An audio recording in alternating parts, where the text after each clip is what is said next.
you know? They look at this old woman, at the web of wrinkles etched deep upon my face, and dismiss my words as the ramblings of a mind slowly surrendering to the twilight. But let them. The scars that truly define me are not the ones they can see. They are the septic, jagged wounds carved into my very soul. The ghost that stalks the hollows of my nights is not the phantom echo of a gunshot from some long-forgotten robbery. The sound that shattered my world, the sound that replays in an endless, horrifying loop, is far more mundane and 1,000,000 times more monstrous. It is the cold, dead thud of an industrial freezer door sealing my fate. That was the sound of my world, not just ending, but being flash-frozen in a moment of absolute betrayal. A betrayal engineered by the same hands I once held to guide, by the same boy for whom I knelt to tie his shoes. My son. He wasn't just my child. He was my world. And he stood there, counting the seconds on his watch, waiting for the cold to still a heart that had only ever beaten for him. This is not a story. This is a testament. This is the truth I crawled through the icy darkness to deliver. It is a truth that must be told. If you are listening from anywhere in the world, leave a comment and subscribe, because some truths need to be spread, even if they threaten to shake your faith. Some stories, no matter how painful, must be told.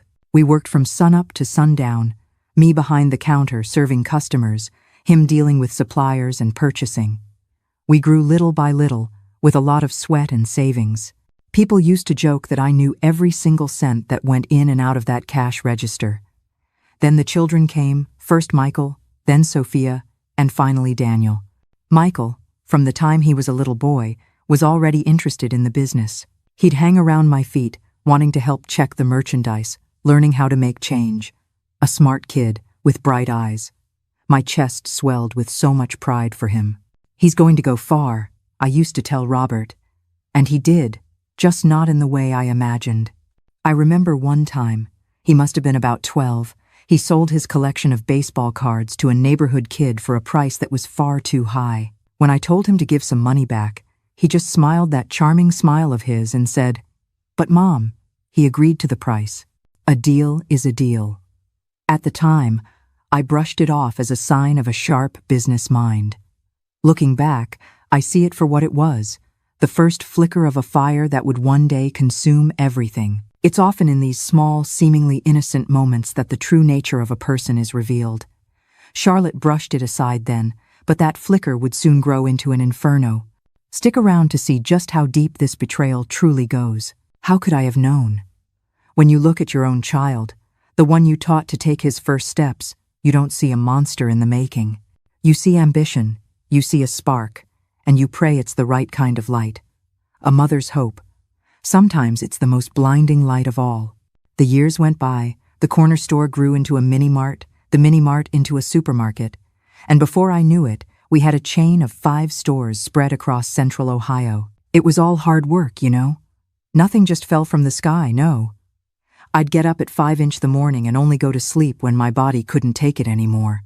But we didn't complain. It was a good life, you know, built brick by brick. Robert, poor man, passed away 5 years ago. A massive heart attack took my partner of 56 years in the blink of an eye. He was in the main office, reviewing spreadsheets like he did every day, when he just fell forward. When Michael came running to tell me, I already knew. I felt a knot in my chest even before the phone rang. It's something you feel when you've lived a whole life with someone. You just feel it. A lot of people thought I would sell everything, you know. "Mrs. Charlotte, you're old enough to rest now," they'd say. As if age were an excuse to stop living. Please, I had just turned 74 with a mind sharper than many young people out there. I knew that business like the back of my hand, so I decided I was going to carry on for me, for Robert, for our story. Right here, we see the core of who Charlotte is. While the world saw an old woman who should step aside, she saw a life's work worth fighting for. This quiet decision to carry on is the very same strength that will soon be tested in the most unimaginable way. Of course, Michael stayed by my side. My eldest son, with degrees in business and economics, had already been the chain's CFO for years. A respected man in town, a family man, married to Jessica, father to James and Olivia. "Mom, you can let me handle everything," he'd tell me with that smile that reminded me so much of his father. And I, like a fool, believed him. The first few months after Robert was gone were a huge challenge. The pain of loss, mixed with the responsibility of running the business alone, left me exhausted. But I had my son there helping me, handling the numbers while I took care of the rest. Or at least that's what I thought. I should have seen the signs, the small changes in his behavior, the way he avoided showing me certain reports, the meetings, the closed doors, the phone calls he'd cut short when I walked into the room. I've always been a trusting woman, you know. I believed in face-to-face, in a firm handshake, and worst of all, I trusted my own blood blindly. Who would have imagined that the boy I taught to count change would, years later, be counting the minutes for my heart to stop beating inside an industrial freezer? I remember it like it was yesterday. It was a Tuesday. I had gone to do a routine check at the warehouse of our oldest store, the main one. I like to do that at least once a month, to see things up close, talk to the employees, feel the pulse of the business. Michael insisted on coming with me. He said he was worried about my health, that I shouldn't be walking through those warehouse aisles alone. At the time, I thought it was a son's care. How foolish I was. I had asked Susan, one of our most trusted long-term employees, to join us to help with the inventory check. We were checking the frozen food stock when he mentioned a problem in the walk-in freezer. "Mom, take a look in here. I don't think the thermometer is reading correctly." Susan and I walked into that huge freezer without a second thought, the size of a large room where we kept meats, ice cream, and other frozen goods. We had barely set foot inside when I felt a strong push from behind. As I turned, I heard Susan scream. I saw my son's face, a face I didn't recognize. There was a strange glint in his eyes, something cold, calculating. Before I could say anything, the heavy door slammed shut with a dull thud, trapping us both inside. The sound of that door closing still echoes in my head from time to time. It's the most terrifying sound I've ever heard, more than the gunshot from a robber in 1983, more than the crash of the accident that almost took my daughter in 1995. It's the sound of the deepest betrayal a person can suffer. In the first few minutes, I thought it was an accident. I pounded on the door, I screamed, I called for help. The cold was already starting to bother me. I was only wearing a light blouse, with nothing to keep me warm. I soon realized it was no accident when I heard his voice on the other side. "I'm sorry, Mom. It's better this way.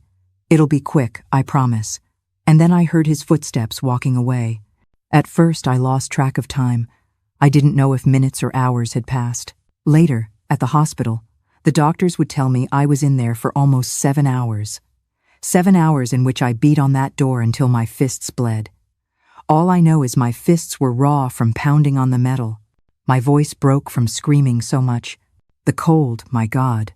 The cold began to nip at my fingertips, then crawled up my arms, my legs, until my whole body felt like it was being pricked by thousands of needles.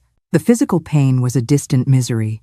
The true torture was the storm inside my head. Why? The word echoed in the frozen silence. Why? Had my love been a failure? Had my lessons on value and hard work somehow twisted into this monstrous greed? The questions spun like shards of ice in my mind. For a moment, despair washed over me, a cold more profound than the freezer's chill. I wanted to close my eyes, to let Robert's memory carry me away. But then, a different feeling rose from the depths of my soul. Rage. Apure. Defiant rage. This is the moment the victim becomes a fighter. In the coldest, darkest place imaginable, it's not hope that saves her, but pure, defiant rage. That anger becomes her furnace, and it's about to fuel a will to live that Michael never saw coming. He would not be the author of my final chapter. I would not let his betrayal be the last word in the story Robert and I had built. That anger became my furnace. I started doing mental math to stay lucid. I reviewed the week's inventory, calculated the store's profits, remembered the safe's combination, anything to keep my brain working, but it was getting harder and harder. My thoughts were becoming slow, confused. My eyelids were as heavy as lead. My whole body ached, and then it stopped aching, And that was the most terrifying part. When you stop feeling pain and extreme cold, it's a sign that hypothermia is already advanced. After a while, I started hallucinating. I saw Robert standing in a corner, calling to me. I saw my young children running between the boxes of merchandise. I saw my mother, who passed away more than 30 years ago, knitting in a corner. It was so real that I reached out my hand to touch them. That's when I realized I was dying. It's funny how your whole life flashes before your eyes at a moment like that. I remembered when I met Robert at a dance in Cleveland. I was 18, he was 22. I remembered Michael's birth, how I cried with emotion holding that tiny, red, wailing bundle for the first time. Our first store, the move to Columbus, the Christmas parties with the whole family gathered it all, played like a movie in my head as the cold was taking me. I was almost unconscious when I heard a noise at the door. I thought it was another hallucination, but then light streamed in, along with a startled scream. It was Maria, the cleaning lady. She had heard a faint moan that I didn't even know I could still make as she passed by with her cart of supplies. By sheer chance or a miracle, I don't know, she decided to check. I don't remember the rescue very well. I have flashes of people running, sirens, frantic voices. I remember someone saying my body temperature was 82 degrees, far below normal. I remember the doctor in the hospital talking about a miracle and an impressive will to live. And I remember with terrifying clarity Michael's face when he walked into the hospital room, the surprise, the shock, the fear in his eyes when he saw that I was alive. I was hospitalized for 3 weeks. Severe pneumonia, tissue damage from the frostbite, heart problems. The doctors couldn't understand how a 4-year-old woman had survived so many hours in an industrial freezer. I knew why: pure stubbornness. I've always been stubborn, as Robert used to say. Stubborn as a mule, my husband would joke. It was that stubbornness that kept me alive. The whole time in the hospital, Michael never left my side. To everyone else, he was the devoted son, worried about his mother who had suffered a terrible accident. He explained to everyone that I must have gone into the freezer to check on something and the door had closed on its own. A tragic accident, he'd say with tears in his eyes that seemed so sincere. I almost convinced myself that I had imagined everything, that the trauma and the cold had made me hallucinate almost, until one night, thinking I was asleep, he whispered close to my ear, "Next time, there won't be a miracle, you stubborn old woman." That's when I made up my mind. I wasn't going to confront him yet. I was going to pretend I didn't remember the accident well, that I was confused with memory gaps from the hypothermia. I was going to buy time, because now I knew my own son wanted me dead, and I needed to find out why. I only understood the reason when Christopher, my accountant nephew who worked at the main office, came to visit me in secret. He brought a folder full of documents. "Aunt Charlotte," he said with a trembling voice, "I found some strange things in the company's books. I think Michael has been embezzling money for years. And now, with Uncle Robert gone, well, it looks like he's sped up the process." It felt like a punch to the gut. My son, my firstborn, was stealing from his own family. Not only that, he was willing to kill me to hide his crimes and take everything.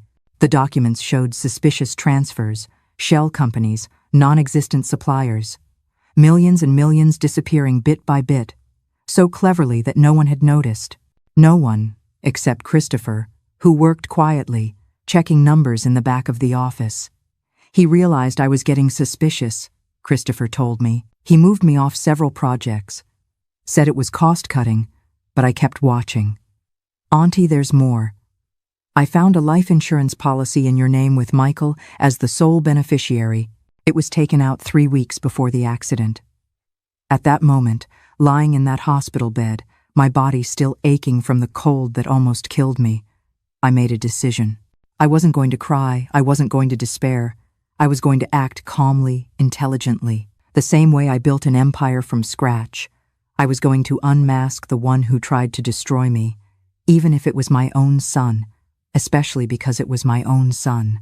Now, sitting here on my porch, looking at this blue cooler I bought on purpose to remind me of what I went through, I think about how life turns out. The same woman who started as a mini-mart clerk, who raised 3 children believing she had taught them the best values, who built a respected supermarket chain throughout central Ohio, almost ended her days locked in a freezer, betrayed by her own blood. But this story doesn't end like that, no. What happened after I got out of the hospital is something few people know. How I feigned fragility while gathering evidence. How I used his underestimation of me against him. How I planned every detail of well, I won't call it revenge. Let's call it justice. A justice as cold as the freezer where he left me to die. But wait, before I jump to the end, I need to properly explain how this whole situation began. Because no one becomes a murderer overnight. Not even a son who wants to kill his own mother. There's a story behind it all. A story that began long before that freezer door slammed shut on my back. Michael was always a smart kid, the kind the teacher praises at parent-teacher conferences. From a young age, he showed a talent for numbers, saving the money he earned in different piggy banks, one for candy, another for toys, another for the future, as he would say. When he turned 18, I didn't even have to push him to go to college. On his own, he chose business with a specialization in finance. "Mom, I'm going to help Dad turn our mini-mart into a giant chain," he would promise with a grin from ear to ear. And he kept that promise, you know? After he graduated, he jumped into the family business with everything he had, bringing new ideas, modernizing the system, and convincing Robert to open 2 more stores in neighboring towns. He was the one who suggested complete computerization when that was still a novelty in the region. "I'm keeping an eye on the future," he'd say, and we, proud and foolish, applauded his every move. Over time, he became Robert's right-hand man. He officially became CFO around 2010, but in practice, he was already in charge of the numbers long before that. Robert trusted him blindly. The boys got the business sense he got from me and the determination of his mother. My husband would boast to his friends at the local bar, and I, of course, would swell with pride. When Robert passed in 2020, it was natural for Michael to take on even more responsibility. I could have sold everything, sure. I had offers, some very generous. But those markets were our life, our legacy. You don't just throw away 50 years of work. And besides, I always imagined that one day I would pass it all on to Michael. To him and his siblings, of course, but mainly to him, since he was always interested in the business. "Mom, don't worry. I'll take care of the heavy lifting. You just enjoy the fruits of your labor," he would tell me in the first few months after I was widowed. At first, it seemed like a blessing. I was grieving too much from Robert's absence. I didn't have the headspace for spreadsheets or meetings with suppliers. I let Michael take the reins while I focused more on the store floor, talking with customers, something I always loved to do. The first signs that something was wrong started about 8 months after Robert's death. Subtle, you know? The kind you only notice when you piece everything together and look back. Michael began to postpone our weekly meetings where we discussed the company's numbers. "I'm swamped, Mom. Let me get the spreadsheets organized better. We'll sit down next week and go over it calmly." Always a different excuse. When we finally managed to sit down together, he would bring increasingly summarized reports. "I simplified it so you wouldn't get tired," he'd say, as if I were some senile old lady who couldn't understand a financial balance sheet. Me, who for 45 years controlled every cent that came in and out of those stores, but I swallowed it and accepted. After all, it was my dear son, concerned about my well-being, right? But in the solitude of my house, at night, doubt was a bitter seed beginning to sprout. I'd sit in Robert's favorite armchair, hugging a cushion as if it were him, and wonder if I was the one who was failing. Was old age making me suspicious? Was the grief of losing my partner making me see ghosts where there were none? That uncertainty was almost worse than a painful certainty. I felt like I had not only lost my husband, but also my own judgment, my own confidence. This is the quiet torture of betrayal, isn't it? It's that moment you start to doubt your own mind before you can accept the unthinkable about someone you love. Charlotte is standing at a crossroads, and the path she chooses next will change everything. You see, believing the worst about your own blood is the hardest thing in the world. Every day, you tell yourself you're wrong, that you're being paranoid, that the grief is making you foolish. You cling to any other explanation you can find. because admitting the truth is 1,000 times more painful.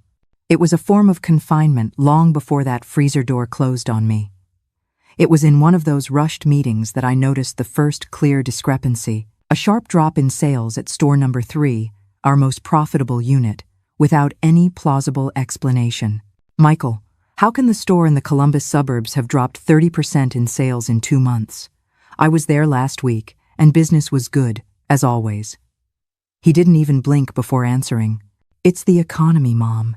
Everyone's feeling it, and there was that construction on the main avenue that made access difficult for a few weeks.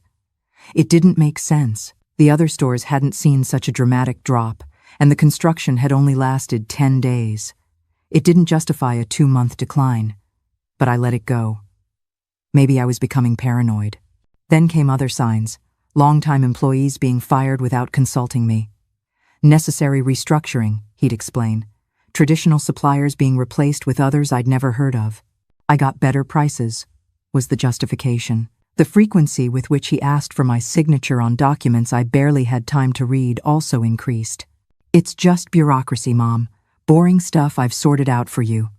One day, walking down the hall of the main office, I heard a heated argument coming from Michael's office. I recognized the voice of Christopher, my nephew, who worked in accounting. I couldn't hear exactly what they were saying, but the tone was tense. When the door suddenly opened, Christopher came out with a red face, walking past me almost without seeing me. Michael appeared afterward, adjusting his tie as he did when he was nervous. Is there a problem, son? Nothing, Mom. Christopher is getting things mixed up, comparing apples to oranges. I've already cleared it all up.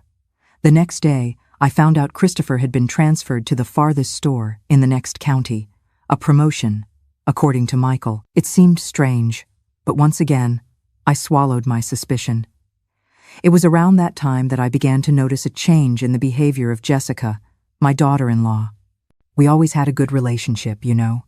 Not that mother-daughter intimacy, but mutual respect, a sincere affection. She used to come have lunch with me once a week. She'd bring the grandkids over on Sundays. Suddenly, the visits became rare. When I called to invite her, she always had an excuse. The kids have extra activities. I have a commitment with my mom. Michael has a bug. Better not to risk it. The grandkids also started to drift away. James, who was always so close to me, now barely gave me a kiss when we met. Olivia, my little granddaughter, who loved to bake cookies with me on the weekend, suddenly preferred to stay home playing video games. According to her mother, that hurt me more than anything. Family was always sacred to me. One Sunday afternoon, alone at home, something that rarely happened before, I decided to clean out the office Robert had at home. It was a room that had been left almost untouched since he died. I opened drawers, organized papers, sorted what I could throw away. It was there that I found, by pure chance, an old folder with company documents, contracts, records, handwritten notes that Robert used to make. Among those papers was a complete inventory of all the company and family properties and assets updated just a few months before he passed away. Real estate, vehicles, bank accounts, investments, stakes in other businesses, everything listed with that meticulous organization that was my husband's trademark. Out of curiosity, I started to compare that list with what I knew of the current situation. It was like a slap in the face. Several properties listed there, including a large warehouse in the industrial zone and 2 valuable plots of land, had not been mentioned in recent meetings with Michael. A considerable investment in a conservative mutual fund that Robert kept as our emergency reserve was also missing from the reports Michael showed me. I'm not stupid, and I wasn't born yesterday. I worked too hard, for too long, not to know when something is fishy. Something was very wrong, and my mother's heart didn't want to believe what my business-savvy head already suspected. My son was robbing me. Instead of confronting him immediately, I decided to investigate further. I needed to be sure before making such a serious accusation. The next day, I faked a backache and asked the driver to take me to the main office earlier than usual. I arrived before everyone else and went straight to Michael's office. I'm not proud of using the master key I always carried, but it was necessary. The office was immaculate as always. My son was always too organized.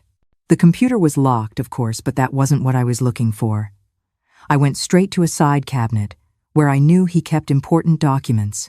I searched drawer by drawer, folder by folder, until I found one labeled simply, restructuring. Inside, I found what I feared, the sale of those properties that had disappeared from the radar, but they hadn't been sold to any company. They were being transferred for ridiculously low values to a certain MR Investments. It didn't take much effort to deduce the initials. Michael R., my son's name engraved on documents meant to steal everything from me. This is the moment the floor gives out from under you. It's one thing to have a suspicion, but to see the proof in black and white, to see your own son's initials on a document of betrayal, is an indescribable pain. Sometimes, a simple piece of paper can be more devastating than any weapon. In that cold, quiet office, it wasn't just ink on a page. It was the final, heartbreaking confirmation that the son she raised was gone. And she was now truly alone in this fight. In that moment, the air is stolen right out of your lungs. It's not just ink on paper. It's the final nail in the coffin of the son you thought you knew. The whole world you built together just shatters. And you're left standing all alone in the rubble. He was transferring the family company's assets to a private company of his own. I kept looking and found more. Overpriced invoices from suppliers I'd never heard of, service contracts with shell companies, documents prepared for the transfer of ownership of the most profitable stores. It was a complex scheme, set up with patience and technical knowledge. My son was systematically draining the company's resources and preparing to take control of everything. I took pictures of several documents with my phone, put everything back in its place, and left the office before anyone arrived. My heart was broken into 1,000 pieces, but my mind was crystal clear. Now I had concrete evidence. I just needed to find out how deep this hole went. I needed the help of someone trustworthy, someone who understood accounting, but wasn't directly involved with the current company.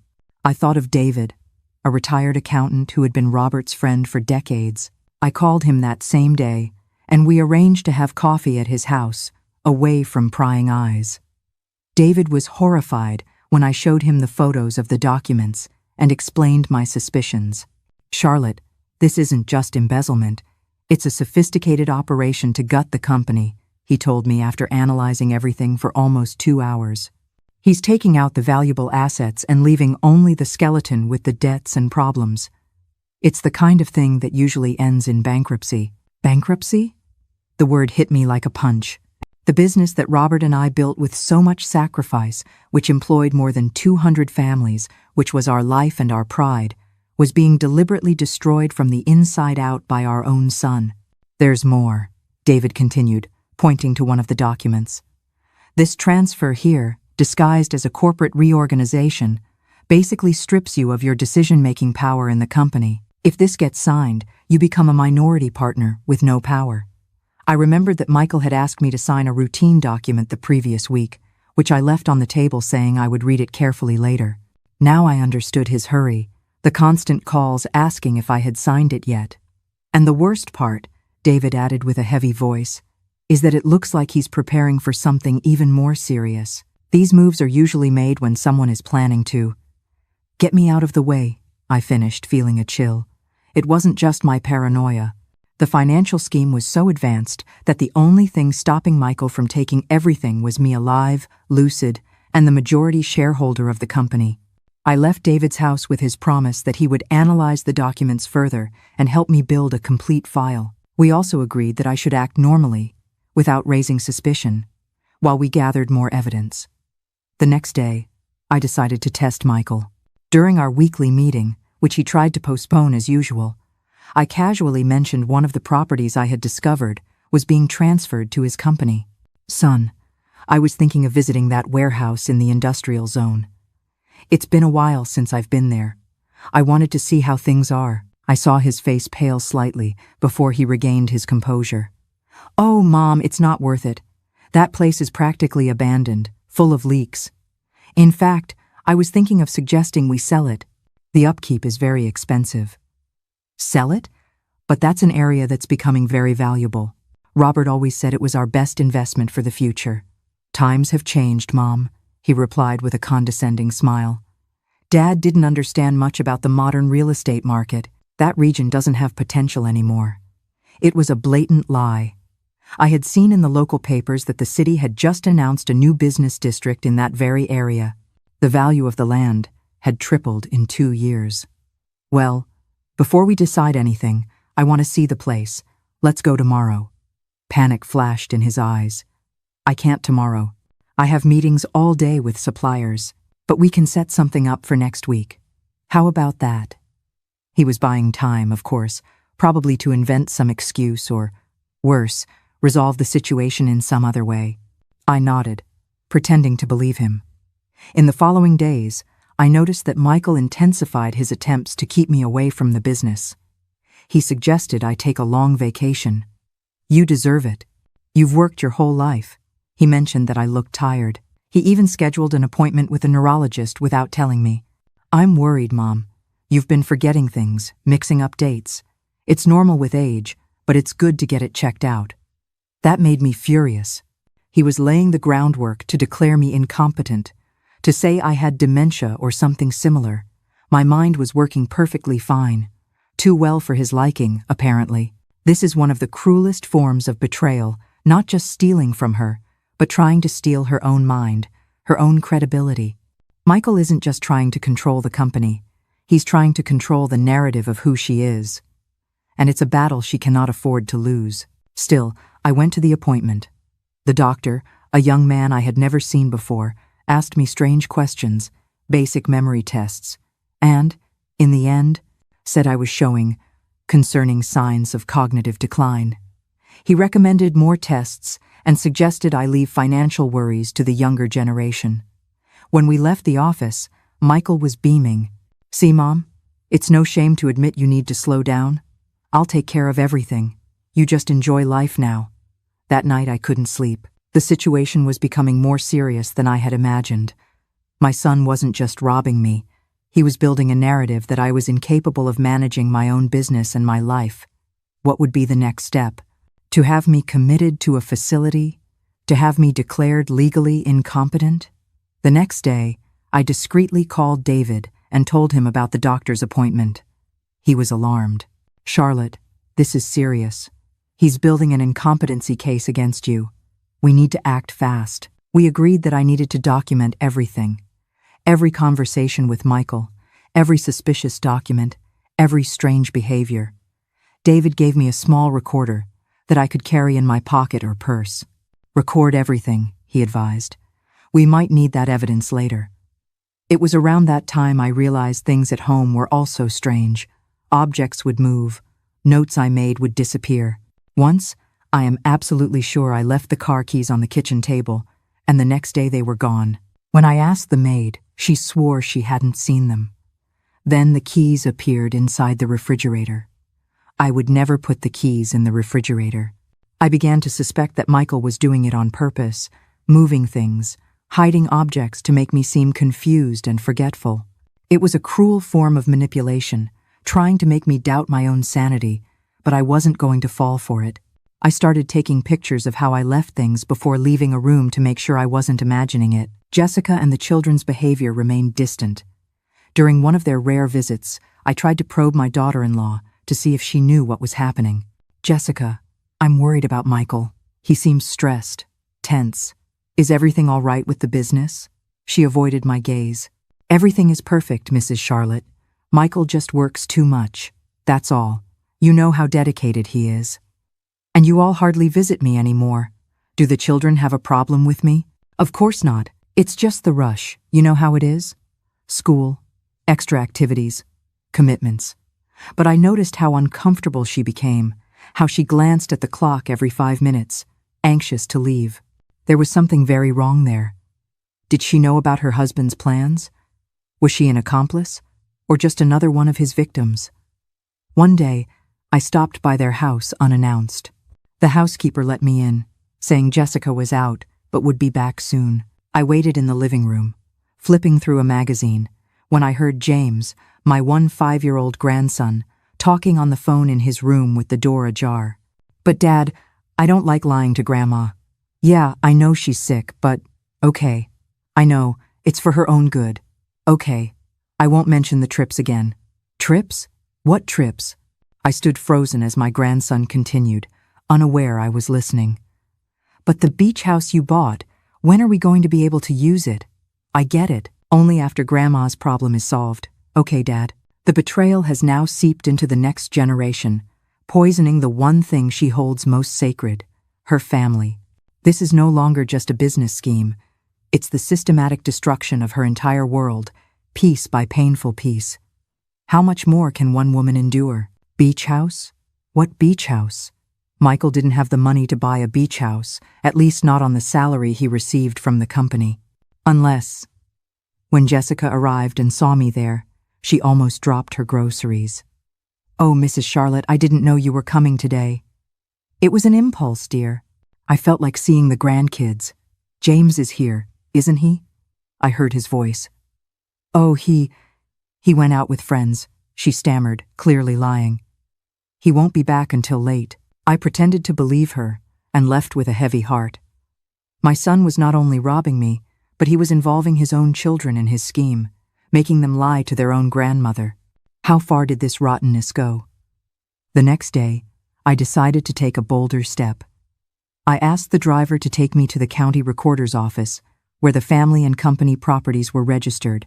Using my rights as an owner, I requested updated certificates for all of them. The clerk at the office, who had known me for years, was visibly uncomfortable. "Mrs. Charlotte, these documents were recently updated. Your son was here 2 weeks ago and took copies of everything. Still, I want new copies, and I want to know exactly what updates were made." After some persistence, I got what I wanted, and what I saw left me cold.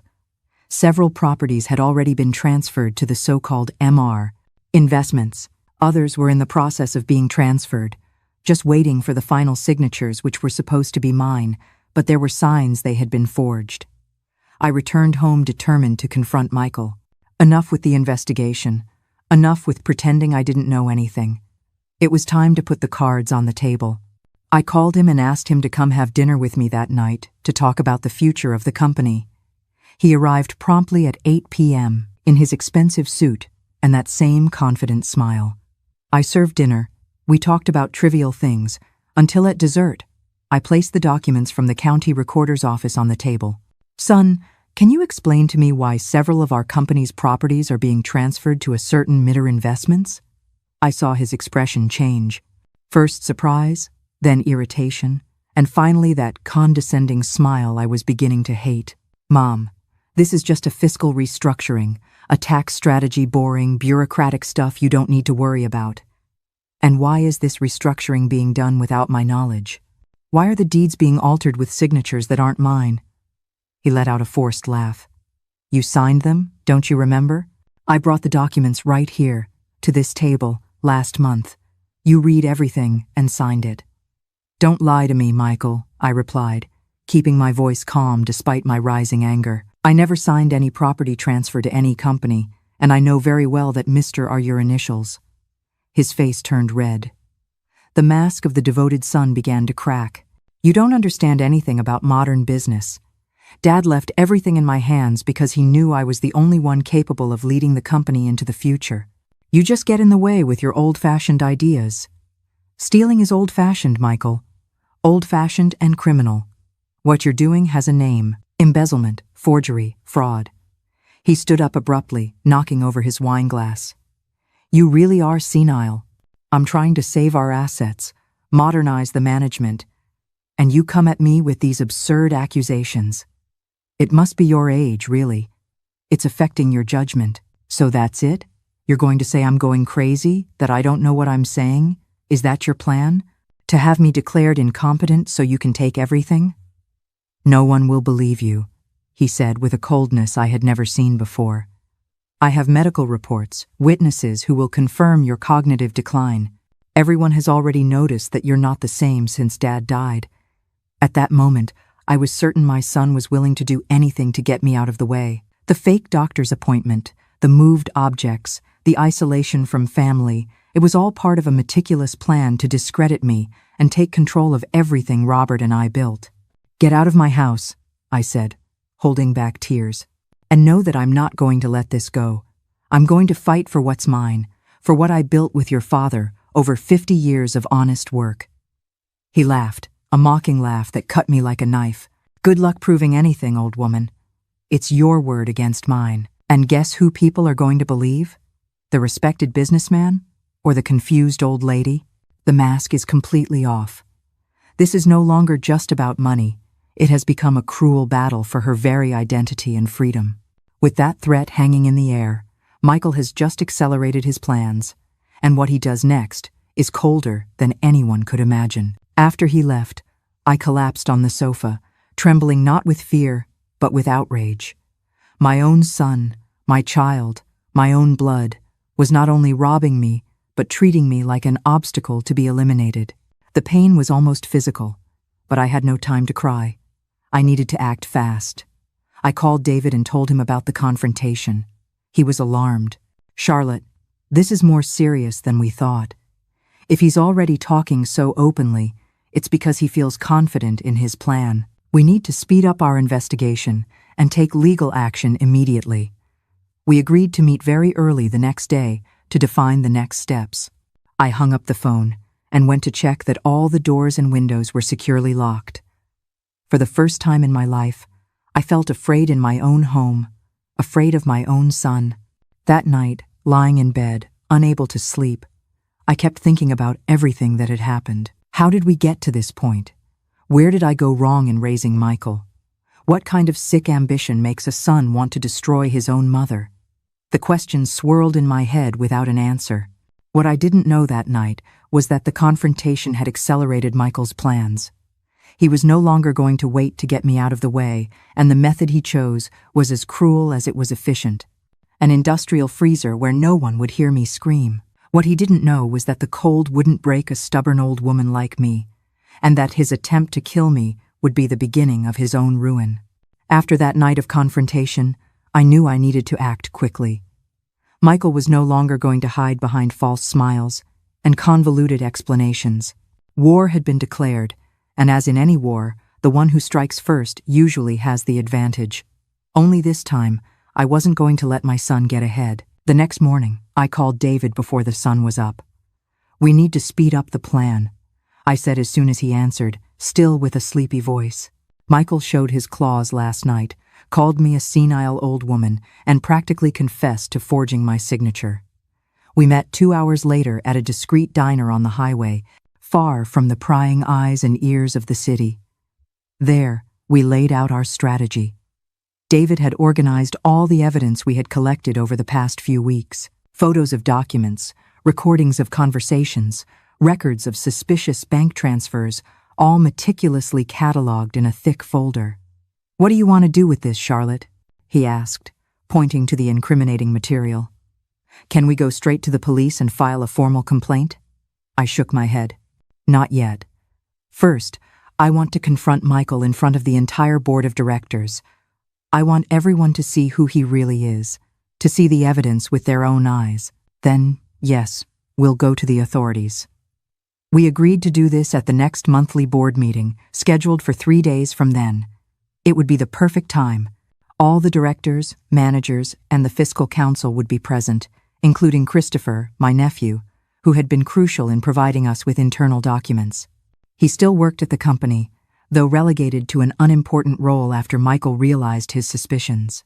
I left that diner with a strange feeling in my chest, a mix of determination and deep sadness. I was about to expose my own son as a criminal in front of dozens of people. There was no joy in it, only the bitter certainty that it was the right thing to do. What I didn't expect was Michael's ability to anticipate my moves. Somehow, I never found out exactly how, he learned about our investigation. Maybe someone saw me with David. Maybe he noticed a change in my behavior. Or maybe, and it hurts to think about it, Christopher let something slip. The fact is, he decided to act before I could make my move. The day before the board meeting, he called me very early. His voice was different, softer, almost regretful. A stark contrast to the threatening tone of our last conversation. "Mom, we need to talk. I've been thinking a lot about our argument. You're right about many things. I was arrogant, overbearing. I think the pressure of the business is blinding me. I was suspicious immediately. That sudden change in attitude didn't make sense, but I decided to play along, to see where he was going with it. It's good that you recognize that, son. I also think we need to talk, to clear many things up. Yes, he continued with that syrupy voice he used when he wanted to convince me of something. I was thinking, could you come to the main store this afternoon? I wanted to show you some problems in the warehouse that need your opinion. Afterward, we can talk calmly. Maybe have a coffee in the warehouse. In the warehouse? What kind of problems? It's about the organization of the frozen stock. It's a mess, zero efficiency. You always had an eye for these things. Your experience would help a lot. Something in my gut screamed danger. Why did he so badly want me in the frozen goods warehouse, of all places? On the other hand, refusing could raise suspicion that I distrusted him. All right, I can stop by around 3 p.m., but I can't stay long. I have a commitment later. The lie came easily. I had no commitment. I just wanted an excuse to leave quickly if needed. Perfect. I'll see you there. I'll be waiting at the warehouse entrance. After hanging up, I immediately called David and told him about the strange invitation. He also found it suspicious. Don't go alone under any circumstances, he advised. This story about wanting to take you to the warehouse smells like a trap. I think so too, but if I refuse, he'll realize I'm suspicious. It's better to go and be on my guard. Then take someone with you and keep your phone on the whole time, preferably on an open call with me. I agreed. I decided to take Susan, a longtime employee who had worked with us for over 20 years and was completely trustworthy. I made up some excuse, saying I needed her help to check some items in the stock. At 3 p.m. sharp, I parked my car in the lot of the main store. Our flagship store was on a large piece of land, with the supermarket at the front and, in the back, a huge building that served as the central warehouse for all units. It was an old, exposed brick building that we had expanded several times over the years. Michael was waiting for me at the warehouse entrance, as promised. He seemed calm, even smiling. He was wearing a blue button-down shirt with the sleeves rolled up, his casual work uniform. When he saw Susan with me, I noticed a brief flash of annoyance in his eyes, quickly concealed. Mom, you didn't need to bring help. It's just a quick check. Susan knows the stock better than anyone, I replied casually. I thought it would be useful to have her here. He hesitated for a second, then shrugged. Sure. The more opinions, the better. We entered the warehouse, a cavernous space filled with tall shelves reaching the ceiling, stacked with boxes, sacks, and various products. The characteristic smell of cardboard, cleaning products, and a slight hint of ripe fruit filled the air. Huge industrial fans spun on the ceiling, spreading a constant breeze that made some papers flutter from time to time. We walked down the main aisle with Michael explaining about logistical problems, stock efficiency things I knew like the back of my hand. I realized he was stalling, wandering around the warehouse without getting to the point. Susan shot me questioning glances, also sensing that something was wrong. After about 20 minutes of walking, we reached the back, where the walk-in freezers were. There were 3 in total, one for dairy and deli, one for fruits and vegetables, and the largest one for meats and general frozen goods. The main problem is here, Michael said, pointing to the largest freezer. People are stacking the boxes haphazardly, mixing categories. As a result, it takes a long time to find products. Some even expire because they get lost in there. I looked through the small glass window on the freezer door. Inside, metal shelves held boxes upon boxes of frozen products. It looked organized enough to me, but I decided to go in and check. Let's take a look then, I said, adjusting the light sweater I had brought. I knew it would be cold in there, but it was just a quick inspection. Michael opened the heavy door. A cloud of cold vapor immediately escaped, forming a small fog as it met the warmer warehouse air. I felt the icy blast on my face, that thermal shock you always feel when opening a freezer, only multiplied by 1,000. You first, he gestured to us. We entered together, me in front and Susan right behind me. I had barely set foot inside when I felt a push from behind, and at the same time, I heard Susan's muffled scream. I turned sharply, seeing for an instant my son's face, a face I didn't recognize. There was a strange glint in his eyes, something cold, calculating. Before I could say anything, The heavy door slammed shut with a dull thud, trapping us both inside. That sound? It's more than just a door closing. It's the sound of a son completely severing his bond with his mother. In that cold, dark place, Charlotte is about to face not just a fight for her life, but a battle against the ultimate betrayal. Let's find out if she has the strength to survive this. You think you know what fear is, but in the silence after that thud, you learn a new kind entirely. It's the chilling quiet that comes after your world has ended, the realization that the one person who should have protected you is the one who just left you to die. In the same instant, the lights went out, leaving only a faint emergency light in a corner, barely illuminating the immense space. "Michael!" I screamed, running to the door with Susan right behind me. When we got there, the door was firmly shut. On the other side, I could see my son's face through the small glass window. He wasn't smiling anymore. His face had an expression I had never seen before, cold, calculating, almost satisfied. "What is going on?" I screamed, pounding on the door. "Open this now!" He brought his face closer to the glass. I could see his mouth moving, but I couldn't hear anything through the thick door. Then he pulled his cell phone from his pocket, typed something, and showed me the screen. "Sorry, Mom. It's better this way. Quicker, less suffering." I felt my blood run cold, and it wasn't because of the freezer's temperature. My own son was deliberately locking us in here, knowing full well what would happen. The temperature of 0 degrees Fahrenheit would kill a person in a few hours, especially someone my age. "Oh my God, he's crazy," Susan screamed, pounding on the door with all her might. "Help! Somebody help us."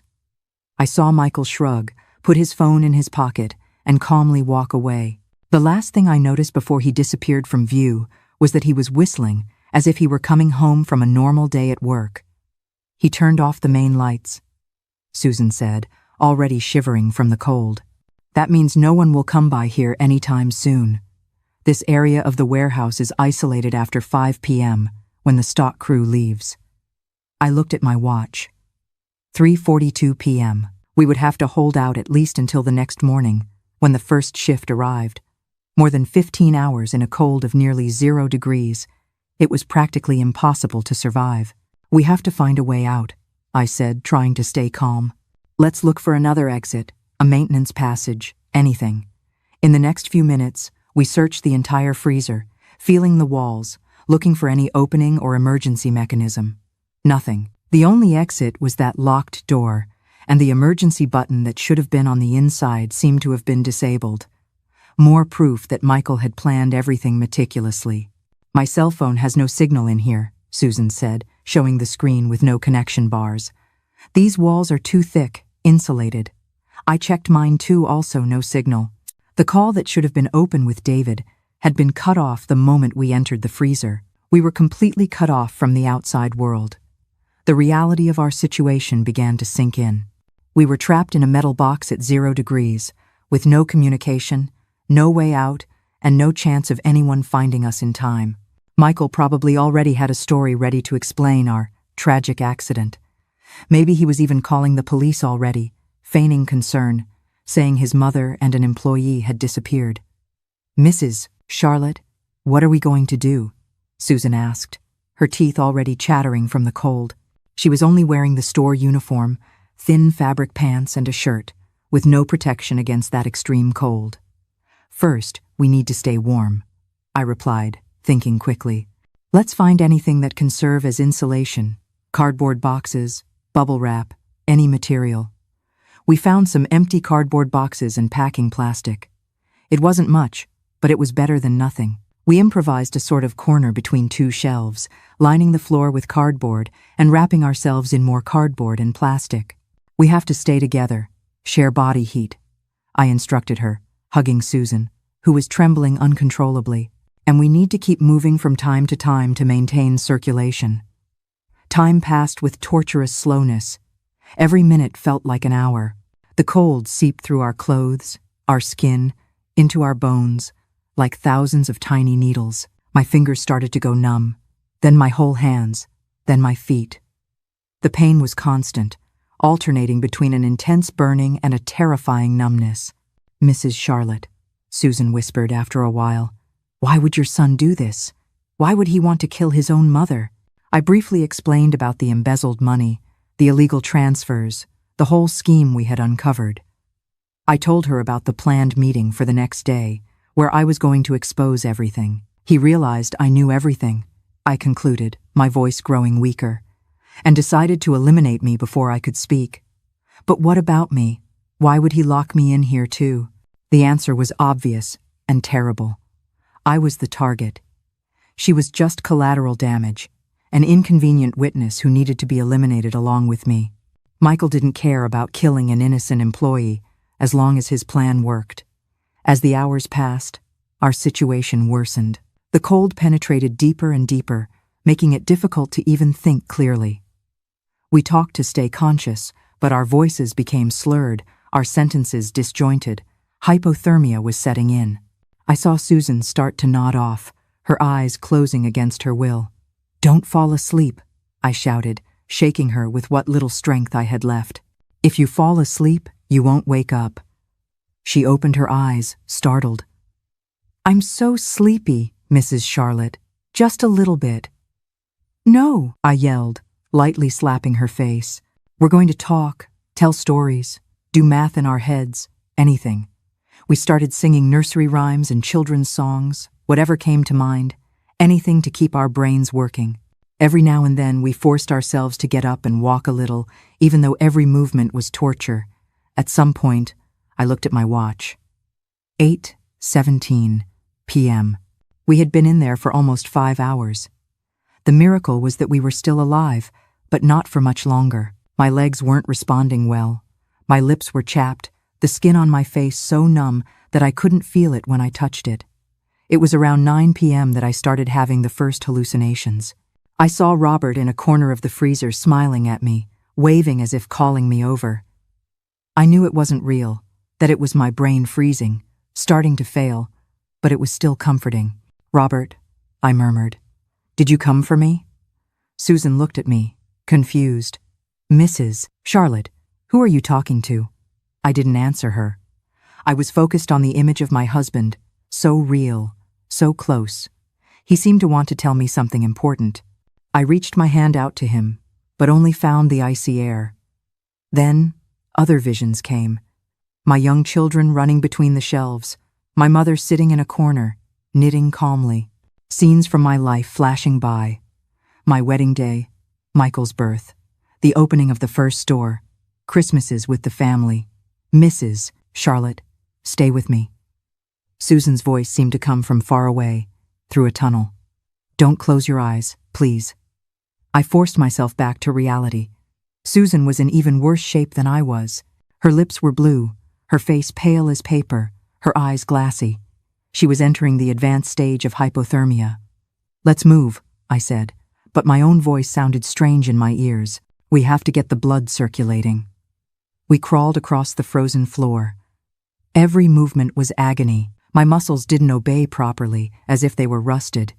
It felt like moving a body that no longer belonged to me. That's when I heard voices, not hallucinations this time, but real, muffled voices, coming from somewhere outside the freezer. Gathering my last strength, I crawled to the door and pressed my ear to the crack. "Terrible accident," looking everywhere. It was Michael's voice, feigning concern. "My mother and an employee have been missing since this afternoon. I've already called the police." "But why would they come to the warehouse?" Another voice I didn't recognize asked. "My mother wanted to check on something in the stock. She's always been very meticulous. I'm worried. She's been confused lately. Maybe she got lost or—" The voices faded away, becoming inaudible. I pounded on the door with all the strength I could muster. I screamed until my throat was sore, but I knew it was useless. The walls were too thick, the door too heavy, and Michael was certainly directing the search away from there to other sections of the warehouse or even outside the store. I returned to our makeshift corner. Susan was in a nearly catatonic state, responding only with grunts when I spoke to her. I myself felt my consciousness slipping, the desire to just close my eyes and surrender to the icy sleep growing stronger and stronger. "I'm not going to die like this," I muttered to myself, clenching my numb hands into fists. I'm not going to give Michael that satisfaction. I started repeatedly hitting one of the metal shelves using a piece of pipe I had found. I hit it in a steady rhythm. 3 short taps, 3 long taps, 3 short taps. The classic SOS in Morse code. I didn't have much hope that anyone would hear it, but it was something to do, something to keep me conscious and active. The hours continued to pass: 10 p.m., 11 p.m., midnight. By now, I was only partially aware of what was happening. The cold had overcome any resistance from my body. I no longer felt pain, just a strange numbness that was taking over everything. I knew it was a dangerous sign. When you stop feeling the cold, it's because your body is giving up. Susan was no longer responding. She was lying motionless, only the slight movement of her chest indicating she was still breathing. I tried to shake her, to call her name, but she only murmured something unintelligible and kept her eyes closed. I went back to tapping out my SOS on the shelf, now more out of habit than hope. Tap, tap, tap, pause. Tap, tap, tap, pause. Tap, tap, tap. The metallic sound echoed in the empty freezer, filling the terrifying silence. It was then that I heard a different sound, a creak at the door. I thought it was another hallucination, but then I saw it, the handle moving slightly. Someone was on the other side. I gathered all the strength I had left and screamed, "Help! We're in here!" The door swung open abruptly. A blast of less cold air rushed in, feeling almost warm compared to the 0 degrees of the freezer. In the doorway, silhouetted against the faint light of the hallway, was the figure of a woman holding a cart of cleaning supplies. And just like that, a miracle arrives in the most ordinary form, a cleaning lady doing her rounds. It's a powerful reminder that sometimes salvation doesn't come from a grand plan, but from a simple act of someone choosing to listen to that small, quiet feeling that something is wrong. It was Susan, from the night cleaning crew. "Oh my God!" she screamed when she saw our state. "Help! There are people in here! We need help!" The next few moments were a blur of people running, frantic voices, someone wrapping us in blankets, the painful warmth returning to our bodies. I remember being carried out of the freezer, the thermal shock of meeting the normal warehouse air, the bright lights hurting my eyes. How? How did you find us? I managed to ask Susan while we were outside waiting for the ambulance. I heard a strange noise while I was cleaning the hallway, a kind of rhythmic tapping. I thought it was weird because no one should be in the warehouse at this hour. I came to check and realized it was coming from the walk-in freezer. My improvised Morse code had worked. Those persistent taps had saved our lives. If I had given up a few minutes earlier, I don't even want to think about it. When the ambulance arrived, my body temperature was 82 degrees, far below the normal 98.6. Susan was even worse, in deep hypothermia. The paramedics said it was a close call, very, very close, another hour in that freezer, and we would have frozen to death. In the midst of the chaos, I saw Michael arriving, running, with an expression of shock on his face that almost looked genuine. Only his eyes betrayed him. There was no relief there, just a cold calculation, assessing the damage to his plan. "Mom, thank God they found you. We were looking for you everywhere." When our eyes met, he must have seen something in mine that scared him, because he took a step back, as if he had been slapped. At that moment, he knew that I knew, and that this wasn't going to be the end of it. "Monster," was all I managed to say before being placed in the ambulance. The next few hours were a blur of sirens, doctors, nurses, procedures to gradually raise my body temperature. The treatment for severe hypothermia is delicate. You can't warm the body too quickly, at the risk of shock. As I lay in that hospital bed, with IVs and thermal blankets, I thought about what had happened. My own son had tried to kill me, had coldly planned my death, and had almost succeeded. Reality was monstrous. So monstrous, my mind simply refused to accept it.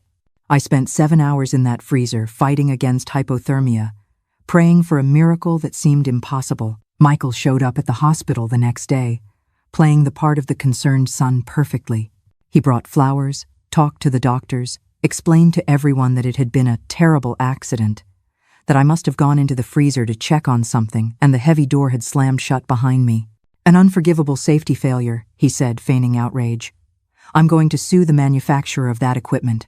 The doctors and nurses bought the story. After all, who would suspect a son of trying to kill his own mother? It was unthinkable, too monstrous to consider. Only Susan, recovering in a nearby room, and I knew the truth. At one point, when we were alone in the room, he leaned over my bed, still maintaining his smile for anyone who might be watching from the door. But his words were venomous, whispered so only I could hear. "Next time, there won't be a miracle, you stubborn old woman." Right then, something inside me didn't just break. It froze solid. A mother's love. It's a powerful thing, but even it couldn't survive that. In its place, something colder and much, much stronger took root. He thought he was looking at a victim. He had no idea he had just created an enemy. It was at that moment that I made my decision. I wasn't going to confront him directly. I wasn't going to report him yet. First, I needed to recover. Then I would gather more evidence, strengthen my case, and finally, when he least expected it, I would strike. That freezer hadn't managed to kill me. Instead, it had killed any hesitation, any doubt I might still have had. My son had died for me in that walk-in freezer. The person standing there, threatening a 4-year-old woman in a hospital bed, was just a criminal who happened to share my DNA. And criminals, as I learned well in these 50 years of business, always make mistakes, especially when they think they're smarter than everyone else. Right there, in that cold whisper, he made his fatal mistake. He thought he was looking at a broken victim, but he had just created his worst enemy. A mother's love has its limits, and what replaces it is a resolve as cold and hard as the freezer she just survived. At that moment, lying in that hospital bed, surrounded by the beeping of machines, something inside me changed forever. The pain of betrayal didn't disappear, but it transformed. It crystallized from a burning agony into a cold, clear purpose. I was no longer just a wounded mother. I was a lioness, defending a lifetime's legacy. The love for my son, that unconditional love I felt since I first held him, froze and shattered into 1,000 pieces in that walk-in freezer. What remained in its place wasn't hatred, no. It was something colder, clearer, justice. Justice for Robert, for our employees, for Susan, and yes, justice for myself. Michael thought he had won, that I was weakened, scared. What he didn't know was that the extreme cold had frozen any sentimentality left in me. What remained was a frosty, calculating, patient determination. He wanted war, he would get war. And as my late Robert used to say, in war, the first to show their cards is usually the first to lose. At that moment, lying in that hospital bed, surrounded by the beeping of machines, something inside me changed forever. The pain of betrayal didn't disappear, but it transformed. I was no longer just a wounded mother. I was a lioness defending a lifetime's legacy. The love for my son, that unconditional love I felt since I first held him, froze and shattered into 1,000 pieces in that walk-in freezer. What remained in its place wasn't hatred, no. It was something colder, clearer. Justice. Justice for Robert, for our employees, for Susan, and yes, justice for myself. Michael thought he had won, that I was weakened, scared. What he didn't know was that the extreme cold had frozen any sentimentality left in me. What remained was a frosty, calculating, patient determination. He wanted war. He would get war. Only this time, I would be prepared. And as my late Robert used to say, in war, the first to show their cards is usually the first to lose. In the hospital, while still dazed from the effects of hypothermia, I learned more details about our miraculous rescue. Maria, the cleaning lady who found us, said she wasn't even supposed to be in that area of the warehouse that night. Her shift was normally restricted to the administrative area and the store, but a colleague had called in sick, and she ended up covering the warehouse area as well. "It was God who put me there, Mrs. Charlotte," she told me, holding my hand with teary eyes. I was passing by with the cleaning cart when I heard those little taps. At first, I thought it was a mouse, you know? But something told me to check, an intuition. If it weren't for that coincidence, a colleague's absence, Maria's intuition, my persistent tapping Susan and I would have become a statistic. 2 frozen bodies found by the morning crew, victims of a tragic accident. The doctors explained that my condition was serious, but I had survived the worst. My body temperature, which had dropped to 82°F at the time of rescue, was now gradually rising. They used special blankets with warm air, warm IV fluids, all controlled so as not to heat me up too quickly, which could cause cardiac arrhythmia and other problems. "You were lucky," explained Dr. Paul, the ICU doctor in charge of my case. "Deep hypothermia like yours is usually fatal, especially in people your age. Below 86°F, the body starts shutting down systems to preserve vital organs. The heart beats slower, breathing decreases, metabolism almost stops." He continued explaining while checking the monitor displaying my vital signs. "In severe cases like yours, the body enters a state almost like hibernation. Most people pass out long before that and never wake up. The fact that you remained conscious for so long shows exceptional resilience." That exceptional resilience had a name: pure stubbornness. Since I was a child, I was known for not giving up easily, for enduring more than others. Robert used to joke that I would live to be 120, just to spite the statistics. What he didn't know was that this trait would one day save my life in a freezer. In addition to hypothermia, I developed severe pneumonia, a consequence of breathing in icy air for so many hours. My lungs, already not very strong due to my age and a history of bronchitis, reacted poorly. I started with a cough, high fever, difficulty breathing. Soon, I was intubated and put on a ventilator. Susan, poor thing, was even worse off younger than me, but with more fragile health due to poorly controlled diabetes. She remained in a medically induced coma for almost a week. The doctors were unsure if there would be neurological damage from the prolonged period with such a low body temperature. During those first few days in the hospital, Michael never left my side. To anyone who didn't know the truth, he would be the perfect example of a devoted son. He talked to the doctors, demanded tests, brought in specialists, spared no expense. In front of the nurses and my other children, he was all concern and affection. "Everything's going to be all right, Mommy," he would say, holding my hand while I, still intubated, couldn't respond. "You're strong. You'll get out of this in no time." But when we were alone, even for brief moments, the mask would slip. Not completely. He was too smart for that, but there was a cold glint in his eyes, a tension in his jaw. Once, thinking I was too sedated to understand, I heard him mutter, "Why don't you just die already, you old woman?" That's when I had an idea. If he believed I was almost dead, or at least incapacitated, I would use that to my advantage. I started pretending to be more sedated than I really was. When he entered the room, I kept my eyes half closed, my breathing heavier, pretending not to register everything around me. After 5 days, they finally removed the tube from my throat. I could speak again, though my voice came out hoarse and weak. When the doctor came to evaluate me, asking basic questions to test my cognition, I decided to take the first step in my plan.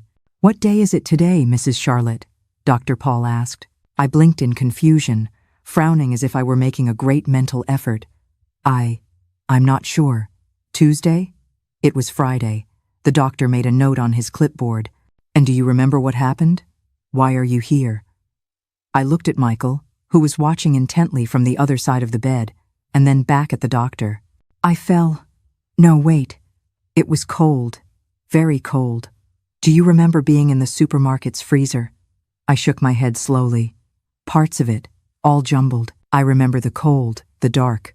But how I got there, I don't know. I saw Michael visibly relax.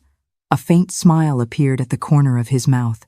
It was exactly what he wanted to hear, that I didn't remember how I ended up in that freezer, that I didn't remember him locking me in. The doctor continued with more questions, and I continued to feign mental confusion, memory lapses. It was a delicate balance. I couldn't seem completely disoriented, which might lead to more tests and eventually the discovery that I was faking. But I needed to seem confused enough for Michael to let his guard down. "Is this mental confusion normal after severe hypothermia?" Michael asked the doctor with false concern. "Quite common, unfortunately," Dr. Paul replied. The lack of adequate oxygenation to the brain during hypothermia can cause anything from temporary confusion to permanent damage. In your mother's case, it seems to be a case of partial amnesia focused on the traumatic event and the period immediately preceding it. It may or may not be temporary, only time will tell. I almost smiled seeing the relief on my son's face.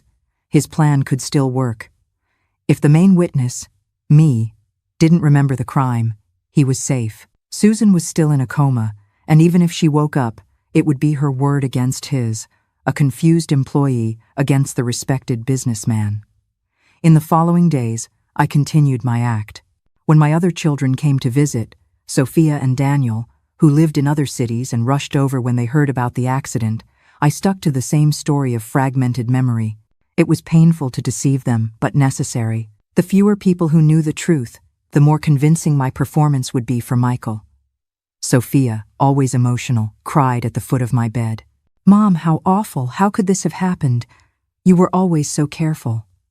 "I don't know, dear," I replied in a weak voice. I remember checking something in the warehouse, then just the cold. Daniel, my youngest, more suspicious by nature, looked from Michael to me with a worried frown. "But that freezer door, doesn't it have a safety mechanism?